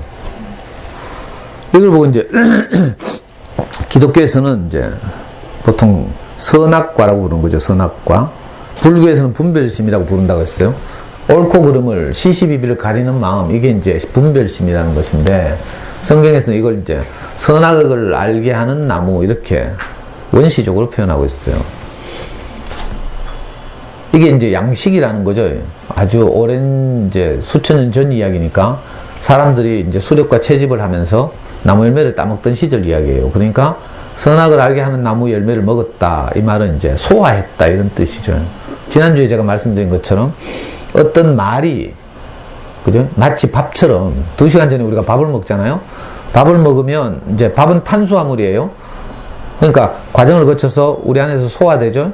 오래 씹으면 우리 목사님 하던데 저는 모르겠는데 밥을 오래 씹으면 거기 단맛이 난다네. 쌀 왜 씹으면 단맛 나는 것처럼. 그래가지고 이게 탄수화물이 당분이 된대. 당분이 돼가지고 우리 온몸에 공급되죠. 그럼 어떻게 돼요? 아침에 먹었던 밥이 나와 더 이상 분리할 수 없게 돼요. 뭐가 됐어요? 내 생명이 된 거죠. 그래서 제가 말하고 있는 거라. 자, 이렇게 우리가 먹은 모든 음식은 소화되면 우리 생명이 되고, 생명이 되면 더 이상 나와 분리할 수 없어요. 신기하죠? 그러니까 둘이 하나가 되는 유일한 방법은 소화되는 것밖에 없어. 알아요? 시금치가 나와 하나 되는 유일한 길은 시금치가 내 안에 들어와서 먹히는 거라. 그러면 소화돼서 시금치가 내 생명이 돼요. 내 에너지가 되는 거죠. 자, 이런 것처럼, 자, 어떤 메시지도, 말도 내가 듣다 보면 내가 마음이 움직이죠? 받아들이죠? 동의하죠? 그러면 소화돼. 소화되면 어떻게 돼요? 내 생명이 되는 거라. 신기하죠? 생물학적인 것뿐만 아니라 인격적인 것도 이래요. 그래서 어떤 걸 계속 들으면요, 나도 모르게 내게서 소화돼서 내가 그렇게 살게 된다니까. 옳고 그름이라는 것이 우리도 모르는 사이에 우리 안에 와서 소화됐어. 여러분들 눈치를 못 챘죠? 그래서 기독교에서는 이걸 원죄라고 불러. 태어날 때부터 죄를 다 지었대. 그래서 나는 어릴 때 무슨 내가 도둑질 했나 이런 생각했어요. 그게 아니고, 원래 죄라는 말의 어원은 관역에서 벗어난다 이런 뜻이라고 했죠. 관역에서 빗나갔다. 원래 사람들은 서로 사랑하면서 살게 이렇게 되어 있는데 그만 거기서 벗어난 거죠. 그래서 옳고 그름이 우리 주요한 양식이 됐어요. 그래서 여러분들도 보면 알겠지만 어떤 여편네를 처음 만날 때 항상 내 기준을 가지고 스캔을 쫙 하죠. 안 그래요? 첫인상 그 부담이 되는지 안 되는지 딱 스캔이 바로 되죠. 나도 모르는 사이에 내게서 잿빛 점표와 금빛 별표가 상대방에게 탁탁 붙여지는 거라. 그렇죠? 학교에 가면 우리 애들은 매일 이놈의 점표 받고 있어. 점표. 좀 잘하는 몇몇은 금빛 별표 받고. 그래서 엄마들이 착각하기를, 아, 금빛 별표를 많이 받아야 아예 자존감이 높아지는구나 이렇게 생각하고 뭘 잘하기를 원하죠. 물론 잘하는 건 점표 받는 것보다 별표 받는 게 나아. 그죠? 근데 그것도 한계가 있어요. 왜냐하면 이놈의 세계가 워낙 넓다 보니까 내가 오늘 한샘초등학교에서는 별표를 받았을지 모르지만 저 남북육중 영재반에 가면 점표 받는다니까. 그래야 안 그래요? 이 워낙 세계가 넓다 보니까 이 끝이 없어요. 지난번에 우리가 한 것처럼 애벌레들 높이 올라가는 것처럼. 그러니까 절표를 받는다고 해서 또는 별표를 받는다고 해서 너무 이렇게 슬플 일이 아니죠. 우리는 근데 다 세상에서 이렇게 옳고 그름으로 사람들 평가하기 때문에 저같이 거칠고 교양 없고 학벌 없고 부모 잘못 만난 이런 흑수저들은 늘 점표 받아요. 점표. 엄마들도 저만 보면 선생님 좀 뭐 왜 그래 거칠어요, 뭐 예의가 없어요, 뭐 욕 좀 그만하세요. 무슨 강의하는 사람이 뭐 2년 전형 개혁하고 뭐. 저는 항상 점표 받고 있어요. 근데 저한테는요 점표가 안 붙어. 알아요? 저 모기님도 점표가 안 붙잖아. 그러니까 제가 저 아줌마 학교 못 나오고 뭐 여상 나왔다 하고 이래도 전혀 부끄럽지 않죠. 그죠? 엄마들 세계에서 내 좀 아킬레스건? 열등감? 이런 부분을 누가 딱 내가 다른 사람들한테 말 못하잖아요. 숨기고 있지. 왜냐하면 남들이 내게 점표를 붙일까봐 두려워서. 나를 어떻게 평가할까 두려워서 그렇죠. 그래서 엄마들도 아이들 키울 때 할 수만 있으면 우리 아이들이 나가서 별표를 받고 싶게 한 거라. 별표를 받게 하고 싶죠. 그래서 집에서부터 훈련을 시키죠. 왜냐하면 우리 아이가 너무 소중하니까 나가서 많은 별표를 받았으면 좋겠거든. 그래가지고 남들이 별표 받을 수 있는 기준에 충족시키려고 우리 집구석에서 내가 먼저 애를 잡는 거라. 훈련시키고 내가 먼저 막 전표 막 때리죠. 이상하죠. 밖에 나가서 별표 받게 하려고 집구석에서 내가 전표를 덕지덕지 붙이고 있다니까. 그러니까 애들이 오히려 자존감이 낮아지고요. 그런데 전표와 별표와 상관없이 너는 존재만으로 소중하다. 자, 이런 말을 우리가 들어야 돼요. 우리 여러분들이 엄마들이 아이들 처음 낳아가지고 다 그랬죠. 솔직히 말하면. 내가 볼 때 객관적으로 애가 좀 못생겼어. 여러분들 애들 보면 어떤 애는? 객관적으로. 근데 엄마들 자기 눈에는 가장 사랑스럽잖아요. 이게 진실이야. 왜냐하면 내가 이 아이를 낳았고 내가 이 아이의 엄마이기 때문에 우리 아이가 가장 사랑스럽잖아요. 그래요, 안 그래요? 이게 객관적인 문제가 아니거든. 그러니까 우리가 아이들에게 엄마는 너를 사랑한단다 이 말을 할 수 있는 거죠. 자, 그런데 처음엔 그랬어. 우리 애가 제일 사랑스럽고 이랬는데 이제 이놈의 유치원도 가보니까 다른 애들하고 비교하기 시작하는 거라. 그죠? 그리고 초등학교 들어가면 더 그렇죠? 이래가지고 이제부터 내가 정말 마음속에서는 이 아이를 정말 깊이 사랑하고 자랑스러워 하지만 남들 앞에서 이 말 못해. 이제 쪽팔려가지고. 왜? 우리는 공부를 못하거든. 객관화시키기 시작하는 거죠. 그래서 우리에게서 이제 아이를 대할 때 말이 달라지는 거예요. 왜곡된 거예요, 왜곡. 왜? 우리가 이놈의 선악과를 먹어서 이게 깊이 우리 안에 소화됐기 때문에 정말 내가 그 말 하고 싶지만 내가 못하는 거라. 겁이 나가지고. 남들 눈도 보이고. 그래서 내가 부자유스러워지죠, 점점. 아이들이 이렇게 잘하는 거 있으면 마음껏 칭찬하면 되는데 엄마들이 남 눈을 의식해서 칭찬을 못해. 우리 애 겨우 장려상 받았는데 칭찬하면 저 우수상 받은 옆집 옆에 내가 비웃지 않을까? 이런 생각 든다니까. 그래가지고 마음껏 내는 거 칭찬도 못해요. 어떤 집에 가보니까 자기가 얼마나 자랑스러운지 이게 실화인데 어떤 집 거실 한쪽 벼락방에 다 애들 상장 액장으로 쫙 도배놨어요. 누구라고 차마 말은 못하겠네. 그러니까 이 엄마는 얼마나 자기가 자랑스럽다는 뜻이에요. 이게 사실 우리 마음이야. 깊은 마음이죠. 정말 자랑스럽거든. 그 상이 장려상이든지 뭐 부반장이든지 상관이 없어. 비교하면 반장이 비하면 부반장 별거 아니고 최우상이 비하면 장려상 별거 아니지만 사실 우리 아이들에게는 굉장히 소중한 거죠. 그래서 우리가 항상 아이에게 그 말을 할 수 있어야 돼요. 너는 정말 자랑스럽다 이렇게. 근데 우리가 오염돼가지고 이 말을 잘 못하죠. 뭔가 말하려니까 이 말 들으면 지가 뭐 자랑스럽다니까 공부 대충 하는 거 아니야? 뭐 이렇게 생각할 수도 있고요. 너무 뭐 금방 지어지는 거 아니야? 잘난 척 하는 거 아니야? 이렇게 두려워한다니까? 쓸데없는 걱정 왜 그렇게 많이 하는지 몰라. 충분히 이렇게 표현할 수 있어야 되는데 이게 잘 안 되죠. 왜냐하면 우리도 사실은 이미 별표와 전표의 세계에서 늘 주눅 들어가지고 전표를 하도 많이 받다 보니까 여기 오는 엄마를 보고 뭐 금빛 별표 많은 엄마 잘 없을 거야 아마. 금빛 별표 많으면 저 뭐 어디 사립초등학교 가 있든지 뭐 서울에 뭐 압구정동이나 여의도 청담동 이런 데 가 있어야지.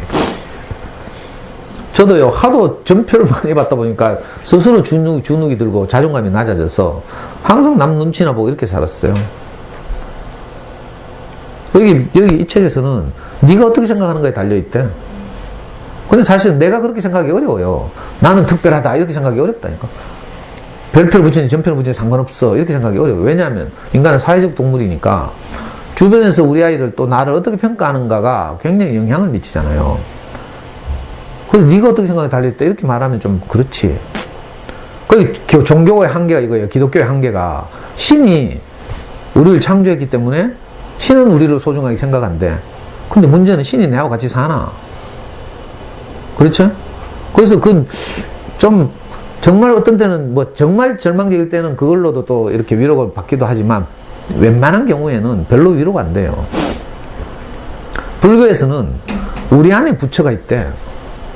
알아요? 불교를 진짜로 공부하면요. 절에 가서 뭐 이렇게 절하고 이건 전부 뭐지? 완전 엉터리죠, 엉터리. 제가 최근에 이제 성철 스님하고 법정 스님하고 대화한 책을 이번 주에 읽었는데 성철 스님 알죠? 한국 불교가 나온 가장 위대한 곳은 예. 초등학교밖에 안 났어요, 소학교. 근데 이분 돌아가실 때 보니까 장서가 6,000권이 있었다 하더라고. 그렇게 공부를 많이 하신 분이고요. 더 유명하기는 이분이 유명해지고 나서 이제 이분을 뵈러 많이 오죠. 하도 사람들이 많이 찾아와가지고 자기한테 왜 별 거 없는데 자꾸 찾아오니까 도망을 다녔대. 암자에서 막 산 위로. 그래도 쫓아오니까 그 다음에는 자기 암자 주변에 철조망을 쳤대. 못 쳤거든. 근데 이상하게 그러니까 더 유명해지는 거야. 만날 수 없는 분 하면서. 저도 여러분들을 쉽게 만나주면 안 되는데 그죠? 한 번 상담하는데 막 고가에 막 이러면 내가 좀 유명해질 텐데 옛날에 범어동에서 오시던 엄마들이 옛날에 지금 이제 애들 뭐 고등학생 대학생 된 엄마들이 저보고 하더라고. 자기들 애들 상담하러 부산에 가는데 한 번 가는데 50만 원이래. 그렇게 하면서 저보고 하는 거야. 강의는 제 강의를 들어와. 상담은 부산에 가더라. 그렇게 하면서 저보고 하는 거야. 선생님도 돈 좀 받으세요 하더라고. 그러면 유명해집니다. 근데 제가 이렇게 뭐 잘나서 이렇게 된 게 아니잖아요. 그래서 저는 진짜 기적적으로, 진짜 전적으로 주변의 도움으로, 은혜로 제가 지금 이렇게 살고 있기 때문에 감히 제가 그렇게 은혜를 저버리고 뭐 이렇게 하기가 어렵죠. 그래서 이제 무료 강의를 늘 해오고 있는데 하여튼 극하더라고. 무슨 이야기 하던데 이게 갑자기 돈 이야기로 갔지. 어? 그래, 성철 스님이 그래가 철조망 치면 더 유명해지는 거라. 그 다음부터는 하도 찾아오니까 할 수 없어가지고 자기한테 별 게 없대. 성철 스님 하시는 말씀은 모든 사람의 안에 뭐가 있다고? 부처가 있다는 거예요. 부처란 말이 무슨 말인지 알죠? 부처가 어떤 특정 개인이 아니에요. 제일 처음 이제 자기 인간 안에 이 부처, 원어로 합시다. 원어란 붓다라고 하는데, 이게 인도어로 붓다라고 해요. 자기 안에 붓다가 있다는 사실 최초로 발견한 분이 석가모니죠, 석가모니. 이거 이제, 역시 인도말로 하면 시타르타라고 해요.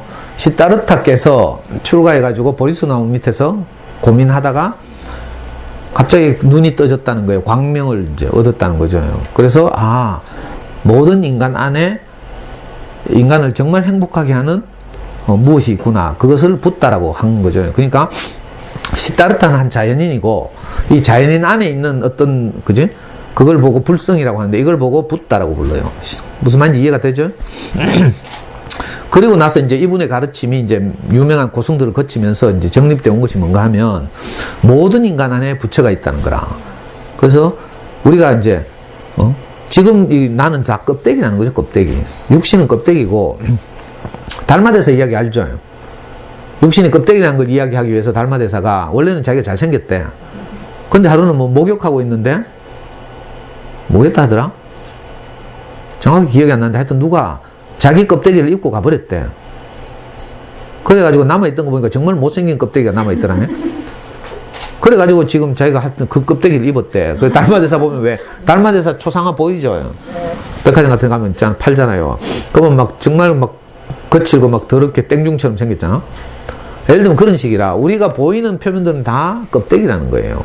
그리고 우리 안에 붓다가 있다는 거죠. 이걸 발견하면 우리는 늘 행복하고 지금 발 딛고 사는 이곳이 극락이라는 거라.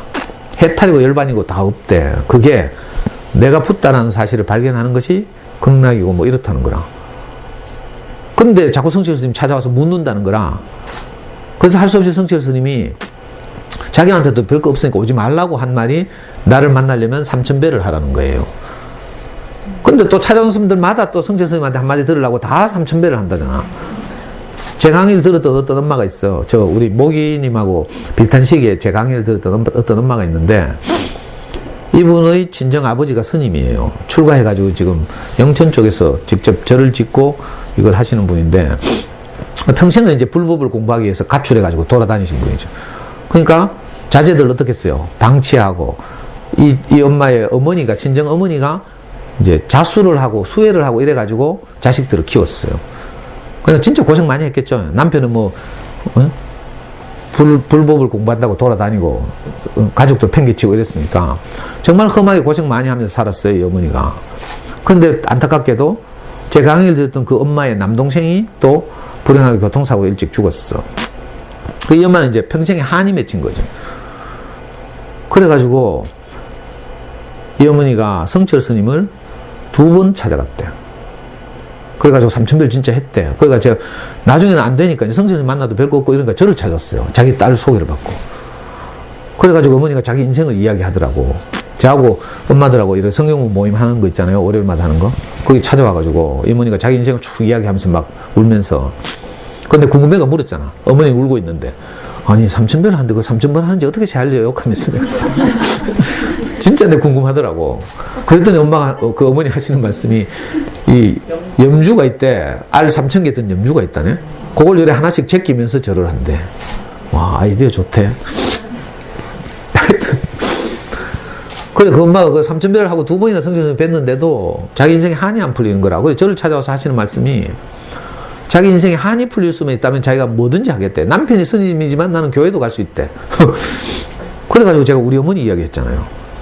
우리 어머니가 일생을 32살에 과부돼가지고 평생을 그렇게 살고 고생하고 있잖아요.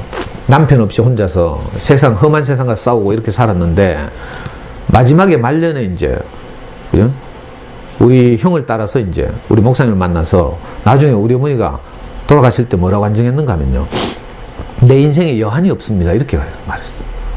실제로 우리가 동영상도 있어요. 우리 엄마가 교회 앞에서 자기 인생이 정말 남편 없이 험하게 살았는데 이렇게 진실한 분을 만나서 함께 행복하게 이렇게 살고 나니까 엄마가 자기 인생에 여한이 없다고. 그 전까지 고부간에 갈등한다고 막 찌르고 뻗고 난리 쳤다 했죠.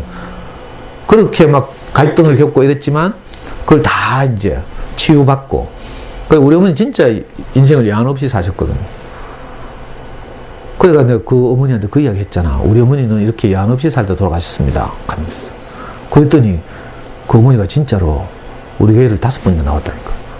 영천 저쪽에서 버스가 없어가 지금 못 나오고 있어.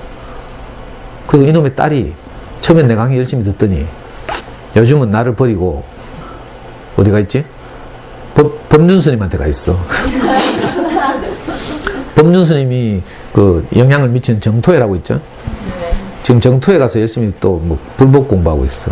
그러면서 또 일주일에 한 번은 우리 만나가지고 저는 바빠서 못 만나지만, 그죠? 저 말고 다른 누나 만나가지고 또 일주일에 한 번은 성경 공부하고 지금 양다리 걸치고 있어. 이 팀이 하다 보니까 엄마가 지금 안 오시잖아. 하여튼, 그죠? 불교에서 가장 중요하게 생각하는 게 뭔가 하면요. 우리 안에 부처가 있다는 거야. 그 자존감 굉장히 높아지죠. 와, 인간 안에 부처가 있어? 와, 우리는 대단한 존재네. 이렇게. 근데 문제는요, 이거하고 똑같아, 이거. 너는 특별하다고 비슷한 게 뭔가 하면요. 네가 네 스스로 어떻게 생각하는지에 따라서 별표가 붙기도 하고 전표가 안 붙기도 한다. 이거하고 똑같아. 내가 스스로 그렇게 생각할 수 있으면 얼마나 좋겠어요. 근데 저는 이게 안 되더라고. 왜냐면 남들이 전표 붙이는데 내가 자유롭질 않아. 남들이 뭐라 하든지 나는 괜찮아 하면서 막 이러면 참 좋은데, 아유, 이게 아무나 하는 게 아니에요. 성철 스님 같은 분은 할지 모르지만 우리는 당장 뭐 선생님 오늘 왜 빨간 바지 입고 왔어요? 하면 다음 주부터 빨간 바지 못 입는다. 아, 제가 머리 깎잖아요. 그러면 우리 저기 있는 꼭 현숙 씨가 선생님 오늘 머리 뭐 그걸 깎았어요? 이렇게 한다니까. 그런데 그 다음부터 그 분장은 안 가잖아. 저는 주변의 잿빛 전표, 금빛 별표로부터 자유롭지 못해요. 우리 이게 범인이죠, 범인. 그러니까 야, 일견 그럴듯한데 이놈의 종교라는 것이 사실은 내게 큰 영향을 미치기 어려워요. 그래서 저는 엄마들한테도 그렇고 제 자신에게도 그렇고 사실은 하늘에 있는 뭐 하나님이나 이 엘리라는 아저씨가 판치넬로에게 뭐 너는 내게 특별하다 뭐 이렇게 말하지만 또 성철 스님은 우리 안에 불성이 있다 이렇게 말하지만 얼핏 들으면 굉장히 내가 자존감이 높아질 것 같지만 사실은 이게 쉽지 않고 누구에게나 다 적용되는 이런 경우가 참 아니라서 이게 참 안타까워요. 근데 저는 어떻게 해서 이제 여기서부터 해방됐는가 하면 정말로 내 가까이에서 나와 함께 살면서 누군가가 내게 그렇게 말해줘야 되는 거야. 그렇게 대해주고. 그러면 내가 믿어지죠. 하늘에서 가는 거 안 믿어져요. 저도 어릴 때부터 교회 다녔잖아. 네, 저는요, 암기를 잘하기 때문에 어릴 때 초등학교 때 우리 아버지 돌아가시고 정말 어렵게 살았지만 내가 교회를 다니면서 위로를 많이 받았거든요. 그래서 내 어릴 때 교회에서 성경 퀴즈 대회 하잖아요. 제가 항상 1등 했어요. 우리 외우는데 귀신이야. 뭐 기억이 잘 나. 내가 항상 1등이 교회 대표로요. 다른 교회들하고 시합하러 갔다니까. 이 노회라고 하는데 교회들이 조직이 있어요. 서구에 있는 교회들 뭐 이런 식으로. 그것도 종파들 있죠. 기독교도 예수교 장로회 있고 침례교 있고 감리교 있고 뭐 있어요. 또 예수교 장로회 안에서도 여러 개로 쪼개 있어요. 통합측, 합동측, 뭐 고신측 뭐 많이 나. 그래가지고 다 같이 그들끼리 커뮤니티, 목사들끼리 커뮤니티를 만들어놨어. 그 커뮤니티를 노회라고 불러요. 노회들끼리 이제 대항전을 하는 거죠. 그럼 내가 우리 교회 대표를 항상 출전하고 이랬다니까. 성경 잘 외우고 이래가지고. 나중에 내가 고등부 교사까지 했잖아요. 대학 들어가기 전에. 마르크스를 만나기 전까지. 고등부 교사 했다니까? 근데 마르크스를 딱 만나니까 지금까지 내가 알고 있던 성경 한 방에 날아가 보대. 신은 인간의 관념이 만들어낸 것이다. 마르크스가. 좀 어렵게 말하면 인간의 관념을 투사해낸 것이다. 여기 있잖아요. 여기 USB에 담겨있는 어떤 파일들이 모니터를 통해서 투사됐어요. 다시 여기에 연결해가 투사시키는 거죠. 오늘 투사가 안 돼서 그렇지. 투사란 말이 이런 말이에요. 비춰내는 것. 그 실제는 요 USB 안에 이 책을 찍어 온 거죠, 사실은. 자, 이런 것처럼 인간의 관념 안에 있는 어떤 것을 연약하고, 그죠? 마음대로 인생이 잘 안 되고 이러니까 이걸 어떻게 하든지 도움을 받고 싶어서 인간들이 신이라는 개념을 머릿속에 만들어내고 이것을 비춰낸 것이다. 이렇게 이제 마르크스 이야기하는 거야. 그 말 들으니까 내가 너무 멋있어가지고 운동권 되자마자 내가 막 교회를 때려치웠잖아요. 그리고 그죠? 오히려 성당 잘 다니는 애들 내가 많이 꼬셔가지고 운동권 만들었어. 이거 의식화라고 하죠. 후배들 조직해가지고요. 스터디 하는 거, 스터디. 어느 청년 노동자의 삶과 죽음. 요즘 말로 하면 돌베개라는 출판사는 청년사인가? 나온 전태일 평전이라고 있어요. 근로기준법을 준수하라면서 자기 몸을 분신해서 죽은 우리나라 노동운동사의 그 획기적인 수많은 젊은이에게 영향을 미친 그 전태일 열사 있죠. 이게 대구 출신이잖아. 내 동생하고 같은 그 고등공민학교를 다녔어요. 내 동생보다는 훨씬 선배지만 청옥고등공민학교라고.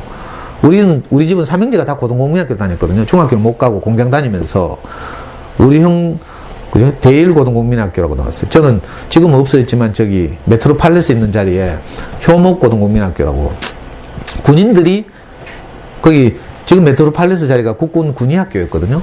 국군 의무사령부에서 지금 대전으로 갔는데 거기는 이제 군인들이 나와서 우리한테 이 검정고시 과목을 가르쳤어요.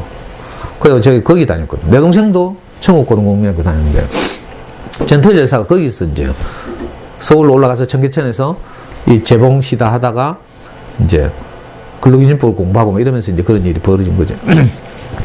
그래가지고 저는 진짜 교회나 성당 멀쩡하게 다니는 젊은 후배들 87학번, 86학번 이런 애들 꼬셔가지고 전태일 평전을 가지고 제가 맨날 공부시켜가지고 다 운동권 만들었어요. 그러니까 옛날에 내가 교회 다녔는데 벌 받을 짓 한 거죠. 하나님한테. 그 정도로 하늘에 신이 있다 이게 내게 위로가 안 되는 거라. 그죠? 아니 백마탄 왕자가 어디 있다 이걸로 위로가 돼요? 백마탄 왕자가 내 앞에 나타나야지. 그래가지고 나를 사랑해주고 이래야 내가 로맨스에 빠지잖아요. 꼭 그런 거하고 비슷해요. 그러니까 우리 아이들에게도 어쩌면 하늘에 신이 있다 이거 가지고는 참 어려워요. 저도 우리 아이 정말 위기 때 항상 내가 성경을 읊조리면서 그냥 너를 지키시는 분이 있다 이렇게 말하지만 이게 너무 위력이 없어. 내가 말하면서도 내가 위력이 없어요. 안타깝지만 근데 구체적으로 아빠가 우리 아이를 사랑하고 어떤 경우도 함께하고 이런 건요 좀 뭔가 좀 더 설득력이 있어요. 그래서 우리 애는 항상 내 말을 듣기를 원해요. 지가 힘들면 아빠 내한테 한마디 해봐 이렇게. 웃기잖아요. 돈 놀락할 때는 지금한테 하고 지금도 그래요. 카톡 할 때는 돈 놀락할 때는 항상 지금한테. 오늘도 내려오신다고 오늘 새벽에 막 2시대가 카톡 날려가지고 뭐 사놓고 뭐 사놓고 뭐 사놓고 엄마 오늘 야잔데 하니까 그럼 내 저녁은 어쩌라고 하면서 그럼 내 가지 말까 막 이렇게 하더라고. 삐져가지고. 그래서 제가 깜짝 놀래가지고 그래도 와야지 우리 아들 보고 싶다 하면서요. 그거 하니까 마음이 풀려가지고 그럼 가서 내 혼자 저녁 해먹을 테니까 아니 저보고 이렇게 하더라. 오늘 저녁 금요일 저녁에 아빠 내하고 몸보신 하러 가자 하면서 청도식당 가자. 시내 약정골에 가면 대구 시내 3대 보신탕집 중에 하나인 청도식당이 있거든요. 청도식당 진짜 맛있거든요. 다른 보신탕집에 없는 걸 해. 개갈비라고. 갈비찜, 갈비전골. 근데 이걸 어떻게 한 줄 알아요? 우리 애가 여기 영남고등학교 다닐 때, 영남고등학교 3학년 때 있잖아요. 아빠가 개고기를 좋아하는 걸 알고 우연히 교무실에 들어갔다가 교무실 선생님들 책상 위에 영남일보가 놓여 있었어. 거기 영남일보에 대구 맛집을 소개하는 기사가 뜬 거라. 거기 보니까 청도식당 딱 보신탕집, 대구 3대 보신탕집 소개하는 기사가 떴는데 우리 애가 그걸 오래 왔더라니까. 아빠 준다고? 그래가지고 제가 이제 청도식당 단골이 됐죠. 또 하나는 원대동에 가면 대원식당이라고 있어. 알아요? 모르는구나. 젊은 엄마들 모르네. 그래, 넘어가고. 그러니까 우리 아이한테 누군가가 직접, 아빠가 특히, 아빠는 너를 소중하게 생각한다. 응? 항상 아빠는 내 편이다. 이렇게 말하면 힘이 나는 거라. 저도 그렇더라고요. 뭐, 내가 정말 절망지역에서 하늘에 대고 기도를 했지만, 우리 와이프가 내 버리고 도망갔을 때, 애 혼자 키우려고 하니까 정말 하늘이 캄캄해가지고, 내가 하늘에 대고 기도했잖아요. 그 전까지는 내가 마르크스 아니라고 버렸지만, 내가 위기에 처하니까 마르크스고 나발이고, 마르크스한테 기도는 안 나오더라고. 근데 이상하게 옛날에 내가 버렸던 하나님한테 기도가 나오대? 그 진짜 하나님한테 기도했잖아요. 내가 염치가 없는데 혹시 썩은 새끼줄이라도 있으면 좀 내려보내 주십시오. 내가 이렇게 기도했어요, 진짜로.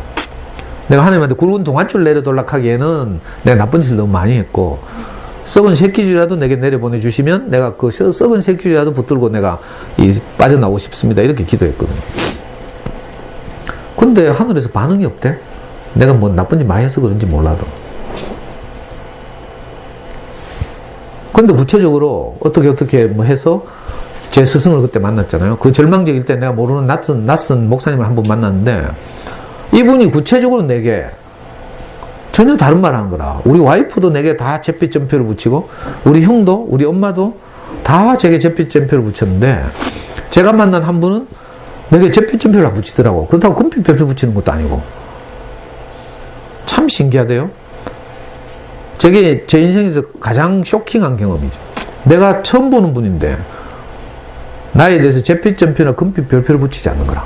진짜 엘리 같은. 이분이 내가 너를 만들었으니까 그때 이 말은 안 했지. 자기가 내 만든 적이 있나. 근데 똑같은 마음으로 그죠? 전혀 다르게 내게 말해. 네가 어쩔 수 없어서 그렇게 살았구나. 이건 점표가 아니죠. 별표도 아니지만 점표도 아니에요. 전혀 가치 판단이 없는 말이죠. 네가 어쩔 수 없어서 그렇게 살았구나. 정말 내 마음을 깊이 아는 거죠. 왜냐하면 저도 정말 열심히 살았거든요. 남들은 제게 점표를 붙일지라도 저는요, 어릴 때 아버지 일찍 돌아가시고 초등학교 4학년 때 친척집에 가서 눈칫밥 먹으면서 초등학교를 6군데를 전학 다녔어요. 이 보통 일 아니에요. 아이고, 내가 초등학교 4학년 때 처음 장사를 했거든요. 여러분 믿어져요? 초등학교 4학년 때 제 첫 직업이 뭔가 하면 아이스케이크 장사했어요. 아이스케이크 장사를 모르죠, 여러분들은. 저기 서울에 가면 그 뭐지? 유명한 그 서울 시내 인사동. 서울 시내 인사동 가면 대구 올라가는 촌아줌마들 인사동 많이 가죠. 인사동 가면 인사동 길거리 중간에 가면 별난 물건 박물관이라고 있어. 거기 가면 옛날에 내가 아이스케이크 장사했던 통이 그대로 있더라고. 알아요? 아이스케이크 장사 아이스케이크가 뭔지는 알아요? 네. 아, 아는구나. 통에다가 그래. 요즘 말로 하면 하드. 그죠? 그 싸구려 하드를 이 통에 상자에 담아가지고 그 파는 거라. 병하고, 빈병하고. 저는 그때 내가 초등학교 4학년 때 아이스케이크 팔던 아이스케이크 이칸. 지금도. 아이스케이크를 부르는데 동네 골목골목 다니면서 아이스케이크 이렇게 끝을 딱 죽여야 돼. 아이스케이크 이렇게. 찹쌀떡 이렇게 하잖아. 찹쌀떡 파는 알아요? 네. 그거 하듯이. 제가 4학년 때 이거 했다니까? 집에 가난해가지고 용돈 한 번도 못 받으니까 내가 사탕을 너무 사먹고 싶어서 아이스케이크 아르바이트를 했어요. 그거 가니까 무조건 통을 주대? 아이스케이크 하고. 그 하루를 돌아다니면서 내가 5호반이었어요. 대구 비산초등학교 다닐 때인데 오후반이었어요. 그래서 오전에 아이스케이크 장사를 하고 오후에 학교를 가는데, 오전에 아이스케이크를 팔고 나니까 4원 딱 남더라고. 이 4원이면요, 이런 가지고 문방구 가면 막 사탕을 떡칠할 만큼 사. 그때 그 당시에. 그러니까 막 내가 얼마나 사탕을 막 아작아작 씹어 먹었는지 그 기억도 나고요. 초등학교 졸업하자마자 중학교를 못 가고 서문시장 뒤에 있는 인쇄골목에 인쇄소 사원으로 갔어요. 그래서 늘 심부름하고 있잖아요. 지금도 제가 A4 용지 책 그리는 거 정말 잘해요. 근데 전에는 시범도 안 보여드렸는데, A4 용지 두꺼운 거 있잖아요. 이 그냥 요즘은 질이 괜찮지만 그냥 이렇게 프린트를 하거나 하면 정전기가 일어나서 2장씩 막 땡겨 들어가고 이래, 종이가. 그래서 항상 인쇄업자도 어떻게 하죠? A4 용지를 두껍게 이렇게 쥔 다음에 양쪽 끝을 딱 잡고 중간에 공기를 집어넣는 작업을 한 거야. 주르륵 주르륵 이렇게. 아는지 모르겠네. 그러니까 나름 열심히 살았어요. 환경이 안 받쳐줘서 그렇지. 공장에 다녔죠. 나중에는 내가 너무 살고 싶어서 서울에 직업훈련 올라갔다 했죠. 박정희와 유경수가 세운 정수직업훈련이라고 유경재단에서 하는 직업훈련에 제가 들어갔어요. 그래서 거기서 기능사 자격증도 따고 나름 최선을 다해 살았거든요. 근데 어제 풀리다 보니까 내가 노름해가 다 망하고 교회 때리치우고 나중에 빨갱이 돼 있고 늘 뭐 남들이 잡으러 쫓아다니고 도망다니고 뭐 이런 이상한 인생이 됐어요. 그러니까 사실은 내가 일부러 원해서 그런 길을 간 게 아니고요. 어쩔 수 없이 영화 박하사탕 보면요. 제가 좋아하는 이창동 감독의 영화 중에 박하사탕이라고 있어. 문소리하고 설경구하고 박하사탕 공장에서 일하다가 야유회를 나와가지고 어떤 강가에 철길이 지나가는 강가에서 야유회를 하잖아요. 그 풋풋한 그죠? 10대 후반인가 20대 초반인가 거기서 사랑에 빠지잖아. 문소리하고 설경구하고. 근데 그 전에 그렇게 해가지고 영화의 첫 장면이 뭔가 하면 설경구가 나 다시 돌아가고 싶어 하면서 기차에 뛰어들거든요. 영화 본 사람 있어요? 수준이 안 맞네. 박하사탕 보면 설경구가 자살하는 장면을 시작한다니까. 왜 30대 후반의 청년이 자살하는가를 필름을 돌려서 보여주는 거라. 한국의 현대사를 조명하면서. 거기 보면 뭐 그렇게 박하사탕에서 가다가 사랑에 빠졌다가 나이가 돼서 군대 가는데 그만 광주 사태가 일어나는 거라. 그래가지고 설경구가 거기 투입돼가지고 여고생을 쏘는 바람에 정신병이 걸려가지고 뭐 어쩌고 뭐 복잡해지죠. 그러니까 설경구는 어쩔 수 없이 자기가 원치 않는 길로 가서 결국 30대 후반에 기차에 뛰어드는 거라. 나 다시 돌아가고 싶어 이렇게. 제가 꼭 그 짝이었거든요. 아 이게 아니었는데 내가 초등학교 때 진짜 순했거든요. 아도 작고 똑똑하긴 한데 순했어. 연약하고 온순하고. 내 지금처럼 아니었어요. 지금은 여기 입에 달려있잖아. 옛날에 안 그랬다니까요. 어릴 때 교회 다니고 그랬으니까 얼마나 착했겠어요. 지금으로 말하면 우리 연구소는 누구 같겠노? 차마 말을 못하겠네. 그랬는데 이상하게 내가 꼬여가지고 그렇게 살았거든요. 그래서 결과적으로 마누라가 저하고 사는 것이 도저히 희망이 없어가지고 4살짜리 애를 버리고 남편을 버리고 시골로 처가로 갔어요. 그건 진짜 절망적이었거든. 그러니까 주변 사람들 보고 다 우리 아빠가 상담해 봤을 거 아니에요. 이혼할까 말까. 애는 어떡할 거 다 상담했을 거 아니에요. 우리 형수가 뭐라 했는 줄 알아요? 애가 불쌍해서 네가 못 가겠으면 내가 애 대신 키워줄 테니까 가라. 야 이게 형수가 할 말이가. 지금 생각해도 열받네. 그 정도로 주변 사람들이 다 제게 잿빛 전표를 붙이는 거죠. 그러니까 제가 어떻게 했어요? 정말 자존감이 낮고 이렇게 했죠. 근데 신기하게도 그때 저를 만난 지금은 제 스승이 되어 있지만 이분이 제게 네가 어쩔 수 없어 그렇게 살았구나. 내가 네 아버지가 될 테니까 한 번만 더 우리 와이프한테 한 말이죠. 한 번만 더 기회를 줘봐. 이렇게 우리 와이프를 설득했어요. 와, 그때 우리 와이프 하는 말이 대단한 말이었어요. 그 인간은 하나님이 보증해도 안 됩니다 하면서 문 닫고 가쁘더라고. 대단하죠. 근데 기적이 일어났잖아요. 일주일 동안 우리 와이프가 시골에 집에 돌아가서 계속 그 말이 생각나더래. 왜냐면 주변 사람들은 다 그거 인간 안 된다. 네 살 길 찾아라 하는데 이 양반만 상도가 어쩔 수 없어 그렇게 살았을 것이다. 내가 상도의 아버지가 될 테니까 한 번만 더 기회를 줘봐라. 이렇게 말한 거야. 이건 전표도 별표도 없는 말이에요. 판단하지 않는 말. 그냥 우리 와이프가 처음으로 자기 남편에 대해서 판단하지 않는 사람을 만난 거죠. 그래가지고 일주일 만에 마음이 돌이켜져서 우리 와이프가 집으로 돌아왔어요. 지금은 내가 퇴근하면 맨날 내 걸 안고 난리라. 그때 버릴 때는 언제고. 우리 집에 기적이 일어난 거죠. 우리 애는 고아될 뻔했잖아, 그 당시에. 그때를 생각하면, 그죠? 지난주에 말씀드렸죠. 저는 그날 34살 겨울이었는데, 그때가. 34살, 1994년 1월이었는데, 그날 이후로 저는 한 번도, 그죠? 지난날보다 못한 오늘이 없었다고 했죠. 항상 내가 좋아졌어요. 항상 행복해지고, 더 나아지고, 더 나아지고, 더 많은 사람들을 만나고, 더 많은 사람들의 마음을 얻고 이렇게 됐어요. 기적이 일어난 거죠. 왜 그런 줄 알아요? 누군가가 구체적으로 내게, 너는 괜찮다. 그죠?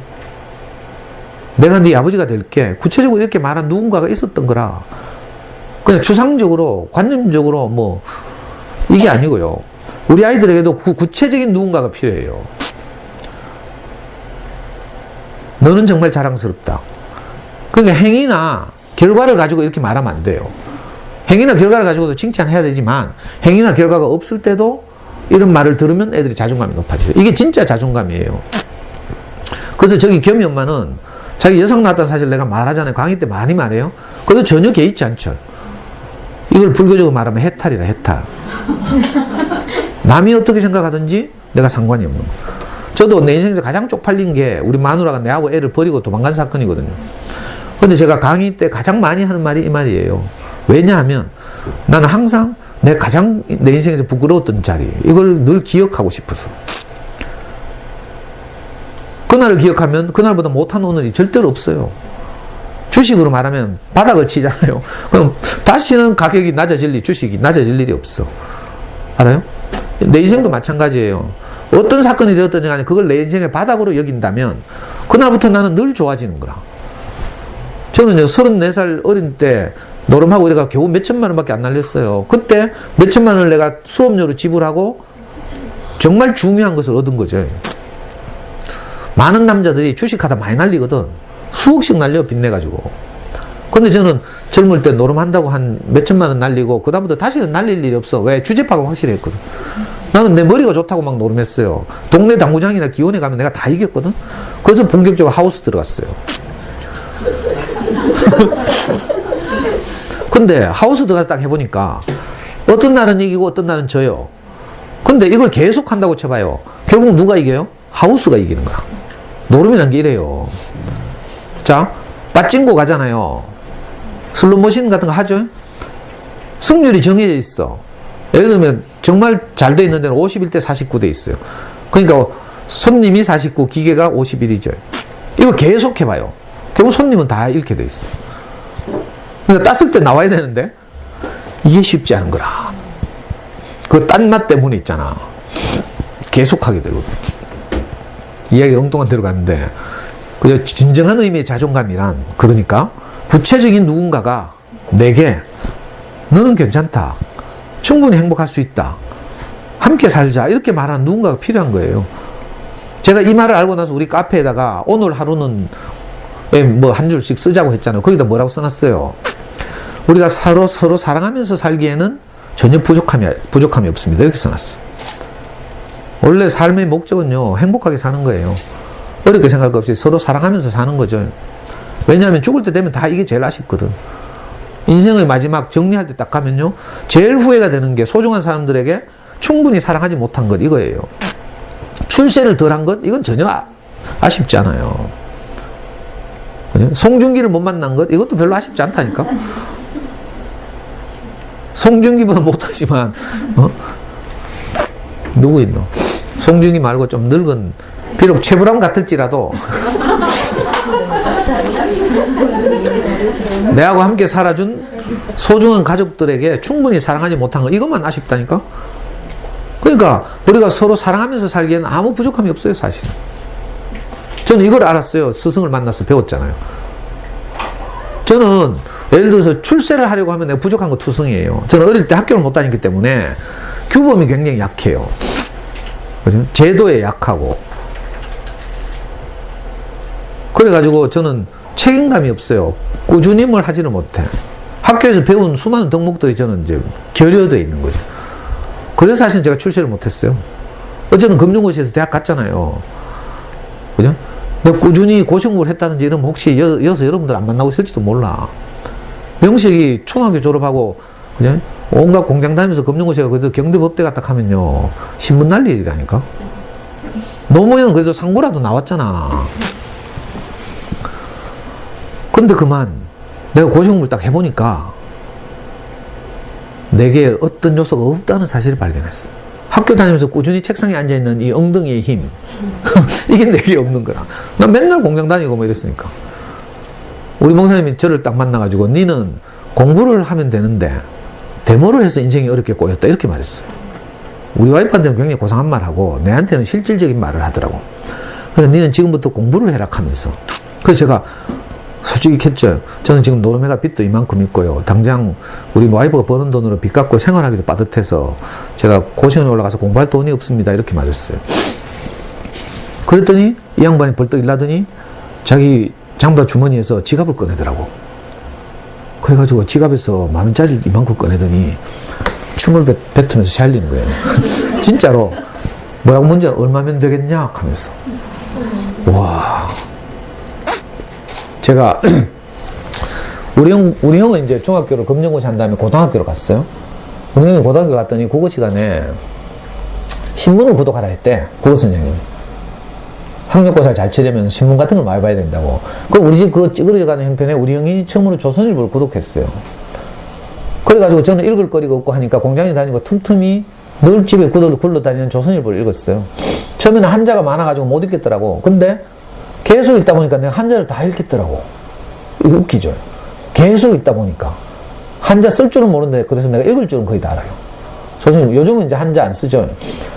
근데 조선일보 사회면에 보니까 항상 무슨 기사가 나오는가 하면, 일생을 김밥을 판 할머니가 일생을 김밥 팔면서 모은 재산 3억을 무슨 대학교 도서관에 기부를 했다는 거야. 이런 기사가 계속 나와요. 독지가에 가는 기사. 어떤 사람이 뭐, 분홍청소년들 모아가지고 장학금을, 금일봉을 줬다. 그런 기사를 내가 늘 봤거든. 그때마다 제 마음속으로 야, 내게도 이런 독지가가 있었으면, 누군가가 내게 독지가가 나타나서 김군, 자네는 머리는 좋은데 환경이 어려워서 공부를 못했네. 한번 공부해보게. 내가 돈 장학금 대줄게. 저는 이걸 공상이라고 하죠. 공상. 신문을 볼 때마다 항상 내 이 공상을 했어요. 꿈에도 내가 혹시 내 인생의 독지가가 없을까. 이거 이스라엘 사람들 말로 하면 메시아를 기다리는 거죠. 우리 민족을 로마의 압제로부터 해방시켜줄 메시아는 없을까? 이런 걸 기다리는 것처럼 누군가를 내 가난으로부터 해방시켜서 공부시켜줄 독지가가 없을까? 항상 기다렸거든요. 근데 안 나타나더라고. 근데 34살 되고 우리 마누라 도망가고 나니까 이상한 목사가 나타나가지고 자네는 공부해야 되겠네 하면서. 그래서 제가 계산했죠. 재빨리. 그 당시에 서울의 신림동에 가면 고시원비 24만원, 한 달 식비 12만원, 36만원이죠. 거기다가 용돈, 학용품비 해가지고 제가 좀 약간 좀 튀겼죠. 50만원쯤. 그래서 한 50만원쯤 들겠습니다. 이렇게 하니까 이 영감이 50만원 샤일해주면서 매달 와이프를 보내서 타러 오너라 하더라고. 그래가지고 제가 50만원을 들고 서울로 상경해가지고 신림동 고시원에 가서 민법 총칙부터 펴놓고 공부하기 시작했잖아요. 근데 내가 맨날 데모만 하고 화염병 던지고 돌아다니다가 책상에 앉아서 공부를 하려고 하니까 갑자기 허리가 뒤틀리더니 디스크가 오더라고요. 제가 6개월 만에 디스크 걸려가지고 고시원을 탈출해가 도로대구로 내려왔잖아요. 그 6개월 동안 내가 장학금을 한 달에 50만원씩 받았다니까. 지금도 내가 그 돈 안 갚고 있어요. 내가 했거든. 저는 이런 돈 못 갚습니다 하면서. 근데 우리 목사님은 이 정말 희망 없는 청년 한 명을 살리려고, 그죠? 자기, 그죠? 옳고 그름을 판단한 이거 모든 것을 내려놓고 저를 산 거죠. 그 돈은 사실은 상징에 불과하고. 그리고, 12시 넘었다고. 그 사인이야? 알았어. 마칠게. 그러니까, 제가 뭘 말하려고 하는가 하면요. 저는 하늘에 있는 신, 내 안에 있는 붓다? 나는 이거 모르겠어요. 솔직히 말해서 모르겠고, 구체적으로 나를 격려하고, 지지하고, 위로하고, 용기를 주는 누군가가 내게 있어서 제가 인생이 다시 살아났어요.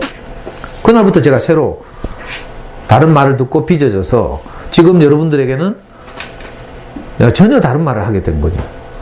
우리가 아이들에게, 아이들이 자존감을 높이고 아이들을 행복하게 하는 이런 말을 구체적으로 누군가가 해야 돼. 아이 주변에 있는 가장 가까운 사람이면 더 좋죠.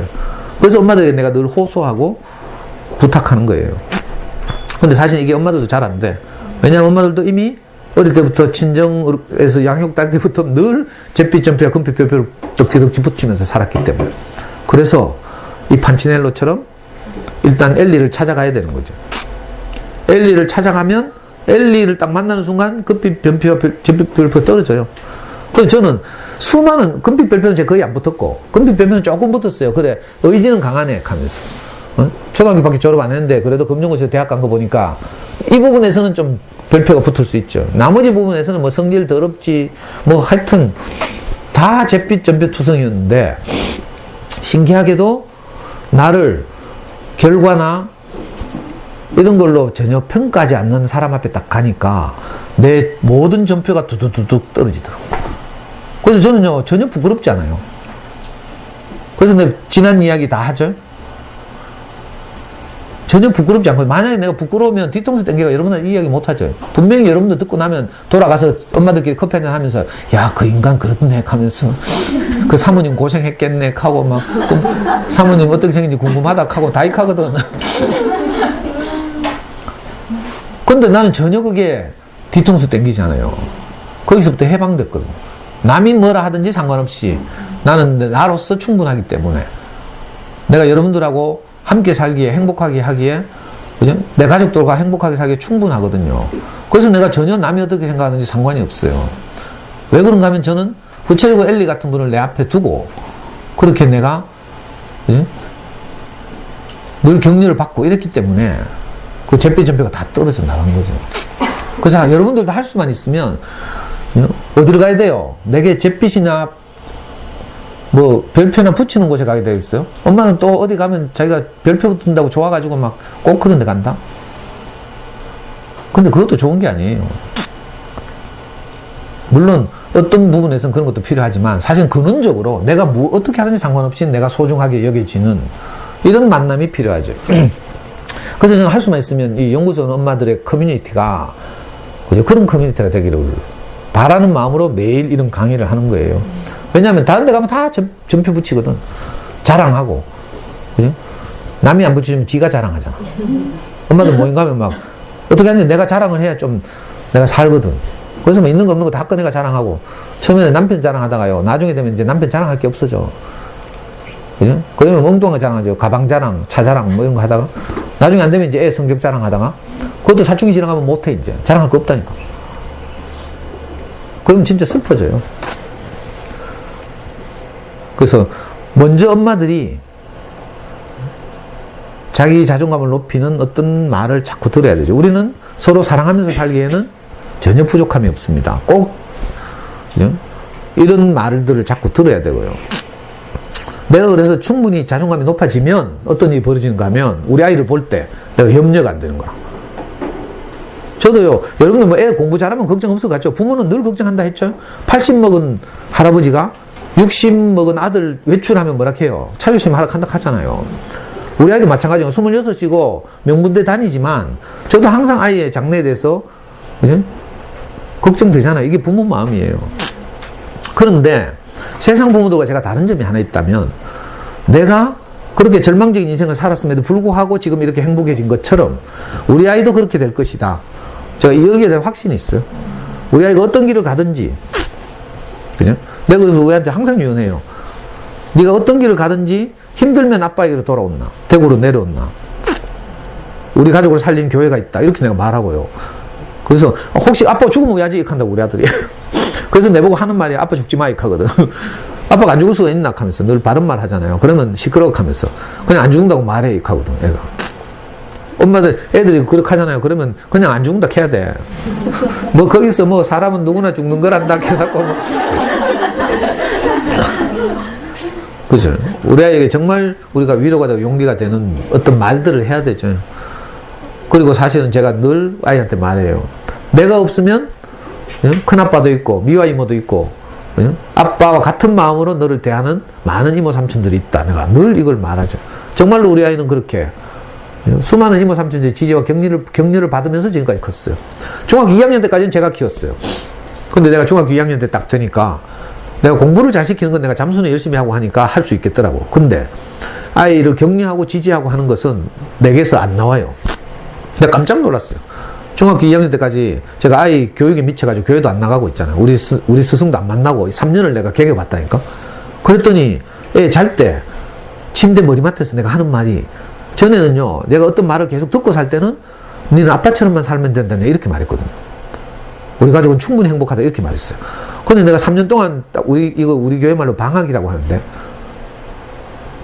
우리 목사님 안 만나고 스승을 안 만나고 이제 내 쪼대로 이제 자가 발전이 안 되는 거라. 그러니까 중학교 2학년 때 내가 우리 아이 침대 옆에서 똑같이, 중학교 2학년 때하고 똑같이 침대에서 애를 재웠는데, 그때 내가 뭐라고 말하는가 하면 나도 모르게, 야, 이 새끼야, 네 정신 안 차리면 아빠 꼴 난대. 내가 이렇게 하고 있는 거야. 내 인생도 저주하고 애도 협박하고, 아, 내게서는 아이의 자존감을 높일 것이 없구나. 수도처럼, 마치 수도처럼 저기 상수원이 있어서 우지까지 파이프가 연결되어 있잖아요. 수도꼭지 잠궈 놓으면 물이 안 나와. 수도꼭지를 틀면 물이 나오죠. 우리 사람은 이와 같은 거예요. 상수원에 연결하는 수도꼭지처럼 내가 무슨 지지와 격려를 받아야 나도 지지와 격려가 나가지. 여러분들 해봤죠? 시댁하고 싸우고 속상하고 이래봐. 애들한테 좋은 말 나와요? 안 나오잖아요. 그거 똑같아. 그래가지고 내가 중학교 2학년 때 우리 애들 데리고 다시 교회로 돌아갔어. 그리고 내가 교회 앞에서 부끄럽지만 울면서 고백했죠. 내가 명혁이 공부를 잘 시키는 것은 제가 할 수 있겠는데 명혁이를 행복하게 하는 것은 내가 도저히 할 수 없다는 사실을 발견했습니다. 그래서 내가 이모 삼촌들에게 우리 아들을 맡깁니다. 이렇게 말했어요. 부끄럽고 쪽팔리지만 이게 사실 현실이었으니까. 그래가지고 사실은 내가 맡겼죠. 그래서 많은 이모 삼촌들이 우리 아이를 늘 격려하고 지지하고 이랬어요. 얼마 전에 우리 애 군대 간다고 있잖아요. 서울에서 공부하다 군대 간다고 인사하러 대구 내려왔어. 그 교회 앞에 나가서 인사를 하게 됐어요. 우리 애가 또박또박 걸어 나가니까 이모 삼촌들이 우리 명이 오랜만에 오니까 욱 하면서 있잖아. 왜?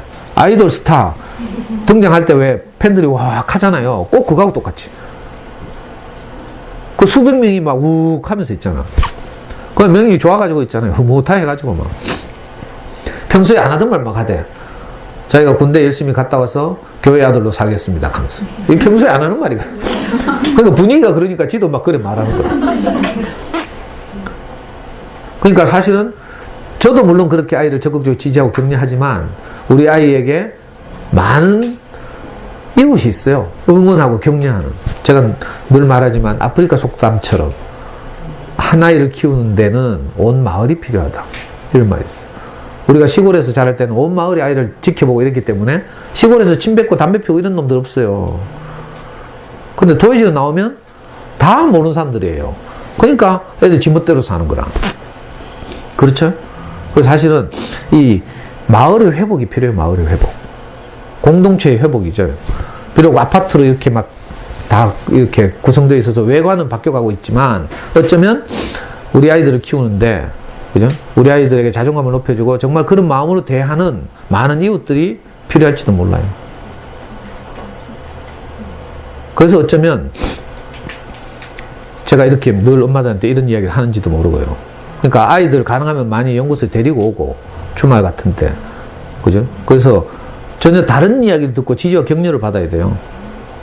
함께 살았으면 좋겠어요. 어떤 아이들이 와서 보니까 내 신기한 일들을 많이 경험해. 연구소에 있으면 엄마들은요 조심하고 쭈삣쭈삣하고 견적내고 이러고 있어요. 연구소 와도. 근데 아이들은 오면요 10분 만에 하나가 돼요. 이번에 서울에서 유튜브로 제 강의를 들은 어떤 가족이 내려왔거든. 지난 주말에. 오늘도 온다 했는데 누가? 왔나 모르겠네. 수원에서 왔어요? 아, 그래서 늦게 왔구나. 나 이상하다 생각했네. 지난주에도 유튜브로 제 강의를 몇 년, 3년인가 들은 어떤 엄마가 주말에 내려왔어요. 엄마하고 애 둘하고. 애가 초등학교 5학년짜리 효성이라는 애가 원래 이제 학교에서 친구들 사귀는 것도 좀 어려워하고 이런데. 근데 있잖아요. 연구소 내려와가지고 우리 연구소 애들하고 금방 친해져가지고. 어디 저 월수초등학교 옆에 타러? 봉봉인가 붕붕인가 타러 막 가고 있죠. 저끼리 엄마 놔두고. 하여튼 희한하더라고. 애들은요, 본능적으로 아는 거라. 아, 잿빛 점표와 금빛 별표를 자기에게 붙이는 사람인가 아닌가. 그거 금방 알아요. 그래서 아, 내가 판단받지 않는구나 싶으면 애들이 마음을 편히 하고 쉬고 이러는 거죠. 그래가지고 어떤 꼬마는 와가지고 막 있잖아요. 나 깜짝 놀라서 범어동에서 어떤 꼬마는 막 처음 보는데 저를 막 안고 난리가 났어. 연주라고 초등학교 2학년짜리 여학생이 있는데 그러니까 전부 이모들이 놀래가지고 엄마한테 물어봤잖아요. 집에 가서 아빠한테도 저렇게 하냐고. 아빠한테 그렇게 안 한대. 근데 저한테 오면요, 애가 막 스킨십 얼마나 해대니 내가 당황스러워. 막 감당이 안 돼. 막 손을 끌안고 쭉쭉쭉 하고 막 있잖아요. 애구 하면서 내 뺨을 막 만지고. 너무 오래 이야기해서 죄송하고요. 아니, 결론적으로 이야기하자면 구체적인 누군가가 우리 아이에게 진심으로 하는 지지와 격려가 필요하죠. 결과를 가지고 하는 격려 말고, 금빛 별표나 잿빛 별표 말고, 그죠? 아이를 판단하지 않고 소중하게 여기는 그런 어른들이 필요하다. 그리고 또 우리가 이제 점점 자라서 어떤 이야기들 계속 듣다 보면요, 그렇게 돼요.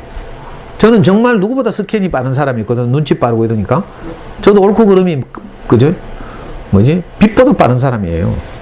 근데 신기하게 어떤 양식을 내가 계속 먹고 마시고 소화하다 보니까 내가 제 자신에게서 해방됐거든. 내가 어떤 사람인지에 대해서 해방됐어요. 그러고 나니까 다른 사람에 대해서 똑같이 보여. 저는요, 아빠들 보면 어떤 생각이 드는 줄 알아요?